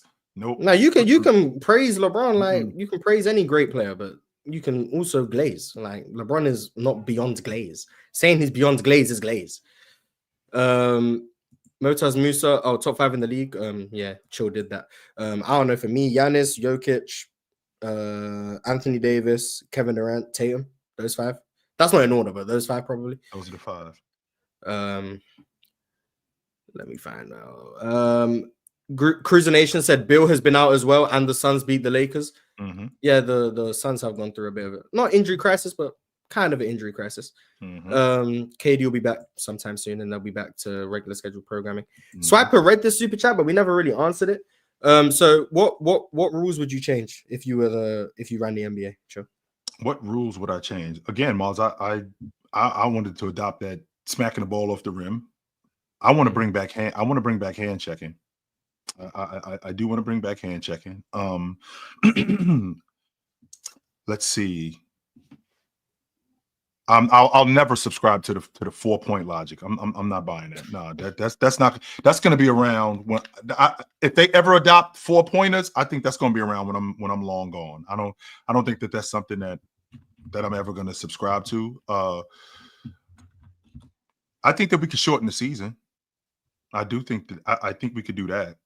Like I don't know if 82 games, and if we're going to keep 82 games, I want to play the Western Conference more. That's what I'd like to do. I'd like to play teams in the West more. I don't think that us only playing with the Celtics playing the Lakers twice with the Cavs playing Minnesota or Minnesota playing Boston, but them playing them twice, I don't think that's enough. I think that we could play more East Coast, West Coast games. I think we can do that. I'm getting rid of the corner three. Oh, I also want to add a third team to the all defensive team too, Mars. Oh yeah, that'd be nice. I do want to do that. Mm-hmm. I just feel like with how much accolades mean to people, you add a third all defensive team. Like how many players from the 2010s and the 2000s and the 90s just missed out on getting that recognition because there wasn't a third team when they played. Like that's my concern with those things, just the history of the game. But once people stop worrying about accolades so much, I'll be fine with adding the third all defensive team because I think there's 15 guys who probably are of that level. But then some years there's just not, and then you're gonna have a third all defensive team where it's just bad. I don't know. They should just be able to vote for like the guys who they think are at that level. And if there's 15 guys, there's 3 teams. If there's only 10 guys, there's 2 teams. You shouldn't just be making it because you have to make up the spots, in my opinion. I don't think they would be making up the spots, though. I think that there's guys who are playing at that level that are all league defenders, like Anthony Edwards not Anthony Edwards. I'm sorry. There was guys that were at that level last year. When I think about being all pros, because like you said, Mars, Lou Dort. Right, you said Lou Dort, Caruso, because I'm thinking about all league defenders, right? Chet Holmgren's gonna make it. Chet would make it if it was 3 defensive. That's what I'm talking about, and Chet wouldn't be somebody that's a throw-in. Like Chet, he deserves it. Yeah, he deserves it. Chet as a rookie, he would be somebody that you would have to consider him. Chet would have been in there. Jared Allen, SGA, Jaylen Brown, Shea, guys like that. I don't think these guys are throw-ins. I think that these guys are playing. These are guys who just missed out. Leonard. These are guys who just missed out on making an all-league defensive team. So if you add a third team, I think that the competition level goes up because now it's 5 more spots, but there's like 30 more guys that's competing for 5 more spots, right? Because last year we had 1, 2, 3, 4, 5, 6, 7, 8, 9, 10, 11, 12, 13, 14, 15, 16, 17, 18, 19, 20, 1, 2, 3, 24 guys, right? We had 24 guys. We had 24 guys outside the first and the second team. So if you add a third team, so now I got 24 guys competing for 5 spots. So that's 1 guy for every 4 spots. I think and that's just here. That's not including the guys that aren't mentioned here. That's not including the guys that are up and coming. So now you might have 30 guys competing for 5 spots. I think the competition level goes up. My issue is just like Alonzo Mourning made the defensive team twice. Patrick Ewing made it 3 times. Like, you know how much they would have benefited from 3 all defensive teams? Like, yes. And it's like we're gonna see guys who are just clearly worse than those guys have more all defensive teams. And people are going to be like, oh, he's a better defender than him. And it's like, well, he's not. But that's the concern, but whatever. But yeah, I'm removing the corner 3. Well, at least in the G League, I'm removing the corner 3 and I'm seeing what happens. That's what the NBA tends to do. We'll see how the G League looks with the corner 3s. So right there at the break. So leave it at the break. At the break, that's it. That's as far as we going. Remove the corner 3. You've given me this logic before, Miles. One more time. Why don't you like the corner 3? I know it's shorter. Right, I do know that. I know that is shorter. But what's the problem with the corner 3? It's too valuable of a shot, in my opinion. The league average shooting on corner 3s is like 38.5%, as opposed to like 35% or 36% on above the break 3s. So you get 38%. You're getting like that return is just like too high for teams to be able to play competent defense and live with corner 3s. That's like 116 offensive rating ish on a corner 3. So teams are trying not to give up corner 3s, but then the spacing is just all the way compromised in terms of what offenses are able to do because you can't give up the corner. Whereas I think if you don't have to worry about a shot from really a mid-range like distance, you don't have to worry about that being worth the extra point. Now your defense can play more aggressive. The better shooters are going to be the ones shooting more 3s because now we're at a point where you can have bad shooters spot up in the corner, and now all of a sudden they're competent offensive players because if they make 37% of them, all of a sudden that's really good offense. Whereas if they're not comfortable shooting above the break or from the top of the key, where the good shooters shoot from, all of a sudden you don't have to worry about them. So that means now the better offensive players are the only ones shooting the ball, as opposed to having PJ Tucker hiding over there in the corner. Now that opens up the mid-range game some more and the value of it, because now you're not living on a corner three that is just clearly more efficient than everything else. So you get the mid-range game back. The better shooters are the only ones shooting the three in terms of the above the break stuff. And now defenses are able to not have to worry too much about selling out their rim defense and their pick and roll defense to not help off the corner. So like that Joe Mazzulla stuff of how he can't help off the corner, which is, even though they're a good defense, but teams don't have to worry as much about that, which is what I think is important, because when you have a shot that's worth the same amount of points as the above the break threes, but is substantially more efficient and substantially easier, I don't think that's fair. I don't think that's how the game should be. If it's going to be mid-range distance, it should be worth mid-range points. That's always going to be my opinion of it. The 3-point line should be 23-9. I think that's where it is, 23-9 above the break. That's where it should be. You're not getting 3 points for shooting 22-foot jumpers. That doesn't make sense to me. So just get rid of that. Make that mid-range. So defenses can play more aggressive in pick and roll coverages, and the mid-range game can make a return. Everyone wants to see mid-range jumpers. You get rid of the corner three, mid-range jumpers will go up. Efficiency of the league will go down, so you won't see the people averaging 35. You won't see the offensive efficiency skying through the roof every year. Defense will be better. So defense is better. Offense is harder. Offense is more versatile. I don't see the drawback, if I'm being honest. I don't see the drawback. Now, there's a lot of teams, Mars. Now, when you open up this can of worms, there's a lot of teams that run a lot of action, a lot of offense based on that corner three, where you see guys, when you see guys driving to the rim, okay, James is driving to the rim. Tatum is driving to the rim. I'm thinking about Chris Paul driving to the rim. These guys are driving to the rim. That's my job from being at the break to slide to the corner for that three ball. That's part of our offense. So now if you take the long ball line out of the corner, that means we got to switch up a lot of our offense. Same thing on out of bounds plays, even in transition. We got to take a lot of that stuff out of our offense. Now we got to be more innovative, because now we're only shooting the long ball at the break. At the break, I mean, that's where we're not only shooting the long ball at the break. Let me rephrase that. We're shooting the long ball. That's where it ends, at the break. And that's as far as we're going with it. So now our offense has to change. With our offense changing, that means that we're going to have to get rid of some guys, because you got guys who specifically are great at shooting in the corner. PJ Tucker, for example. Bruce Bowen was fantastic at shooting the long ball in the corner. Well, now these guys might be obsolete. These guys are now gone. So now if that's all you can do, you got to be better. You got to be able to do. You got to add more to your game. You got to be able to make an above the break three. You got to be able to drive a closeout. You got to be able to pass. And all this accidental basketball of, if I drive, I know the corner has to help because of all the spacing we have. Now you don't have to worry about that. The corner can help, but guess what? Now you're getting a mid range jumper. So that 38% from three, now that's 38% from mid range. So guess what? You're not getting 1.15 points per possession. You're now getting 0.76. All that just because we removed the line. So we go from 1.15 points per possession to 0.76 from the exact same distance. Like, there's no reason I should be able to, if I shoot that same 22-foot jumper from the right wing, I shoot that same 22-foot jumper at 38%, I get 0.76 points per possession.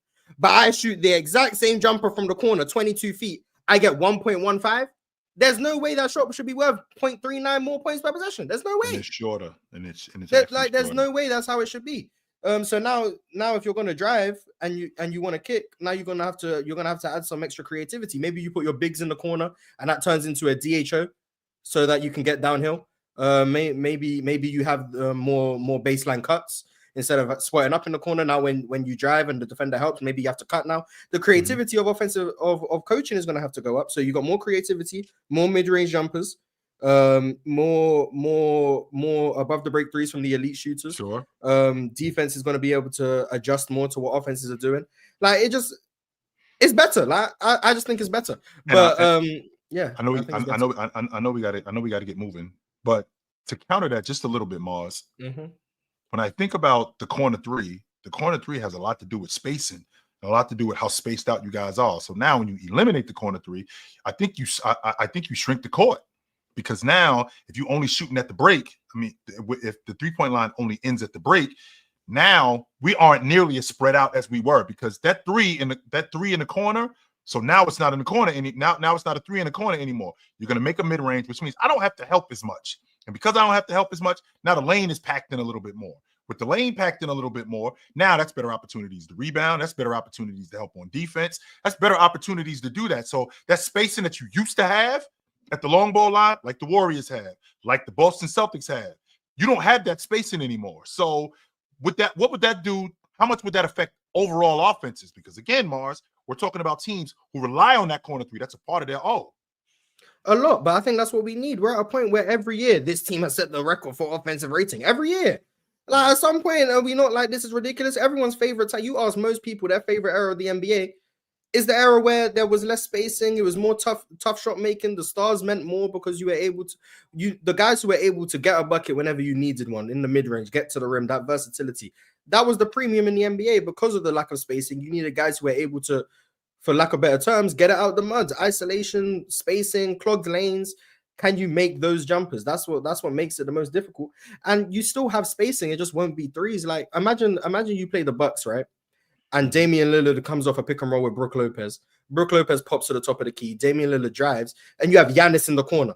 You go help of Giannis because he's not a threat. Now you have Giannis coming with a head of steam downhill because you passed the Giannis, he's cutting. Now who's going to stay in front of Giannis? You're not staying in front of him. So like, you're not going to want to help of Giannis in the corner, not because he's a threat to shoot, but because if he cuts behind you and you're the help defender, you've now got Giannis with a runway coming off a cut. That's a dunk every time. You got Zion in the corner, same thing. That's a dunk. Like it's not spacing in the typical sense, but it's spacing in the fact that if you have a well-timed cut, and this is what Cleveland are doing. Cleveland's are really good at cutting. If you have a really good cutter, then that makes the corner and the wing more valuable than just shooting threes. So I think you just got to be creative. You just got to find other ways to maximize spacing. And I seen who was it in the chat? Pirate talking about post players. That makes the post players more valuable too. Because now that the spacing is lower, you're going to need your big guys to be able to get on the block and get you a bucket because you can't just run a 5-out offense anymore. So you're going to need that post guy, and then that post guy, if it's Jokic, for example, and you double off the corner, that's Aaron Gordon now in the corner. Aaron Gordon becomes more valuable if the corner three is gone. Because instead of Aaron Gordon spotting up in the corner, that's cuts. That's basically that's playing in the dunker spot. So I think it's just more creative. The offense is going to be less efficient.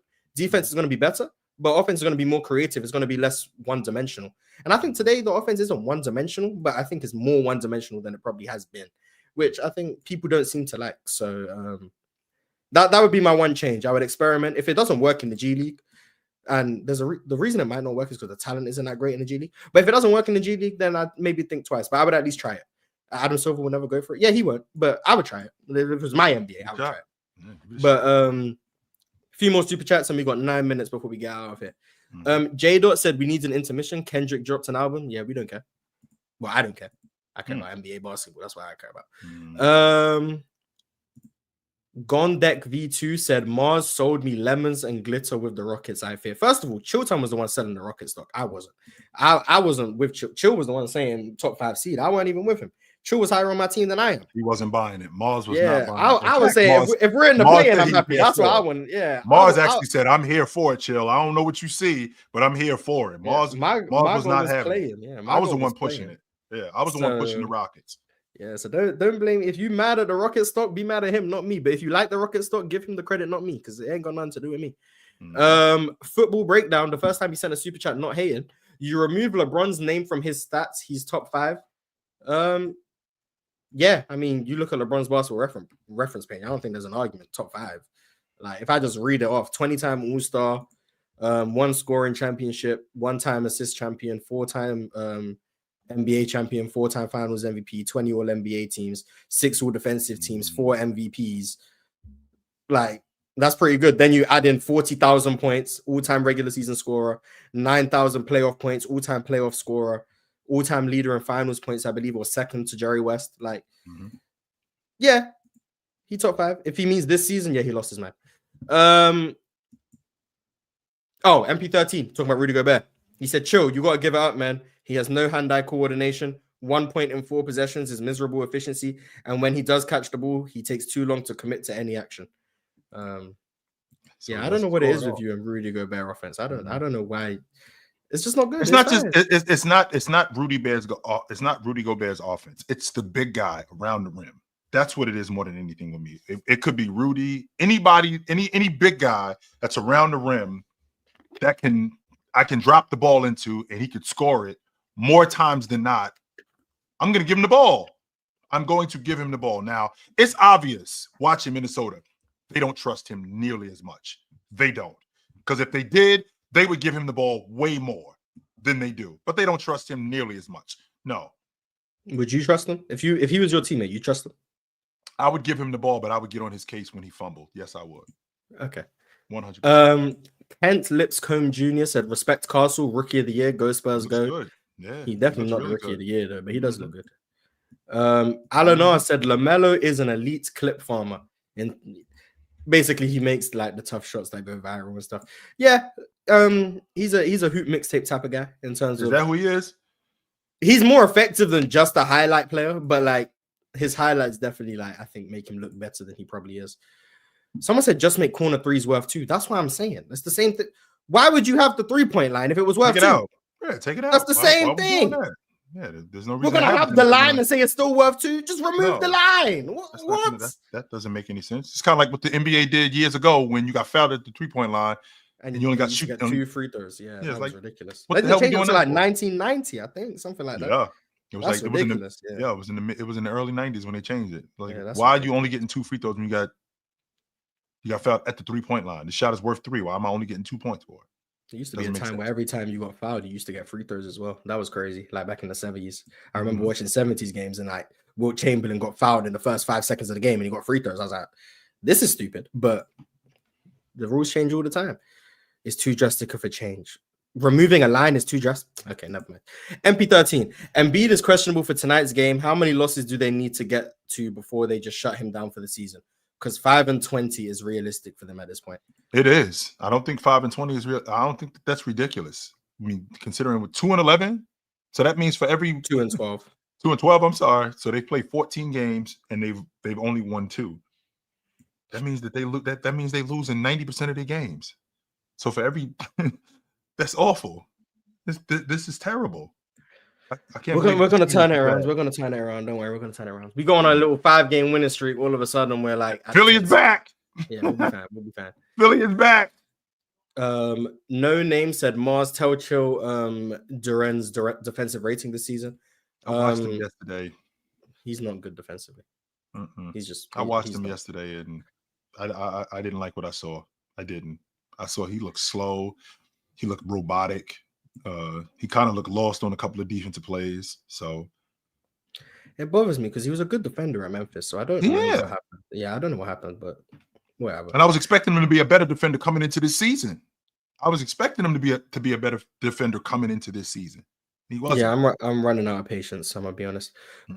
King Kwame said, "Swiper, where's the reporting on Jokic missing another game? If it was LeBron, Giannis, Steph, Luka, Tatum, SGA, Jaylen Brown, Embiid, Kevin Durant, it would be front news." Personal matters. I'm not going. Personal matters is what it is. NP13 again. He's showing a lot of love today. He said, "Clean up travels, illegal screens, and overselling contacts would help the viewership. As for innovation, what about getting?" What's he doing? And then he said, adding a 4-point line. I think making the travel rules less ambiguous would be nice. Illegal screens are hard to officiate anyway. Also, I'd make the NBA more accessible. Like the idea that people can't watch their team on League Pass because it's in their region is stupid. Like, I'm sorry, you should be able to watch your team if you have League Pass. I don't care where you live. If you're in Chicago, you should be able to watch the Bulls on League Pass. That doesn't make sense. So make the game easier to watch. It's blacked out on local TV too, by the way. Yeah, that makes no sense. That makes no sense. So I'll definitely make the game easier to watch, for sure. And you don't have to. I've heard that Denver fans have been complaining they haven't been able to watch their games for like 5 years or something. Like, it's ridiculous. You don't have to clean up travels. Just call it. I mean, I don't think that's that difficult. What do we have to clean up? Blow the whistle. It's that simple. Yeah, I guess. Yeah. Huncho said Clown Town. Giants were right to pay Daniel Jones over Saquon Barkley. I am so necessary in that dude's life. I am so necessary in his life. I've never been more necessary in anybody's life than his. I am necessary in that dude's life. That dude needs me. XO2 Overdose became a member. Shout out to you. Alan R said Luka's been better than Tatum for 6 years, but 15 games is enough to make up the gap and even surpass him. That is just not true, Alan. L. Oh, damn. That is just not true. Yeah, that is just not true. That can't be further from the truth. For him to say that he's been better the entire time. No, he hasn't been better the entire time. and it's been a conversation. The conversation has gotten closer for years. From 20, I think it was 23 is when the conversation got real serious. Is when the conversation got real serious. And then last year, and then now this year, the whole 6 years, give me a break. He's been in the league 7 years. No, I ain't trying to hear that. Duke is still campaigning for Zach LaVine on the Lakers. He said, all I know is Zach LaVine would have hit his free throws. Yeah, probably. But AD got to be better. LeBron got to be better. Austin Reeves got to be better. Motaz Musa, again with this Attack on Titan. He said, real talk, why aren't you going to watch Attack on Titan, Mars? It's 80 episodes, 20 minutes each, and it's beautifully written. Just why, man? 80 times 20, that's a lot of minutes. I'm good on that. Sounds like you giving up a lot of your day, Mars, and I know how you are with your time. So yeah, we good on that. I know how you are with your time. And then the second to final super chat, because someone just came in with a late one. Pork Chop Jones said, is there a clear front runner for most improved player? Who do you have making a run for the awards? I'm literally taking Grady all day. I think it's Norman Powell for what Norman Powell has been doing. He probably is the better. I think he's been most improved player. I've said this to you in the past. Most improved player, more times than not, their scoring average goes up, I think, 5 points. And I think Norman Powell is averaging like 25 or 26 a game, something like that, on that Clipper team. It doesn't matter if you win or not, but that's what's been going on with him. So Norman Powell, Christian Brown will probably be my picks right now. And then final one, Zigsaw Puzzle said, don't watch Attack on Titan. It's like Game of Thrones. It gets good and then it crumbles. Not worth the time. Haven't watched Game of Thrones either. So it sounds like it's something. It sounds like it's something that you get invested in and you'll be really disappointed afterwards. So sounds like it. Oh, Motaz said he wants you to convince me about watching it, but I don't think you're going to. So I'm not. Anyway, I'm not going to watch it. No. Yeah, anyway, once I host, we end on time. I get through all the super chats. W hosts me. But thank you guys for watching. Merry Christmas. I'm on my channel this Sunday, so watch that, Master Sports on Sunday. We're back next week, and also we are back with on Friday, Black Friday, the parlay. I'm gonna leave you guys with the trailer.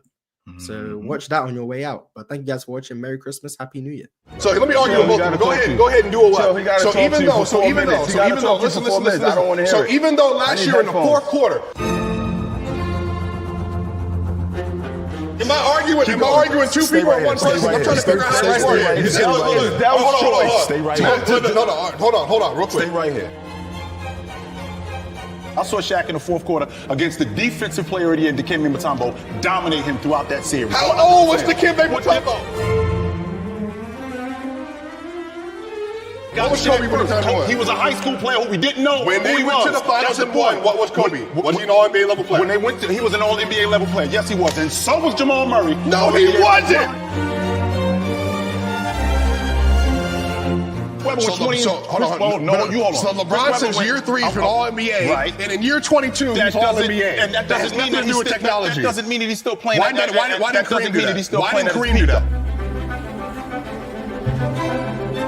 No league has ever owned a team, and they were the owner of the team. Why were they in that position in the first place? The reason why they were in that position. Stern's administration. The reason why they were in that position. But Adam Silver would never do anything like that. He absolutely would. Never.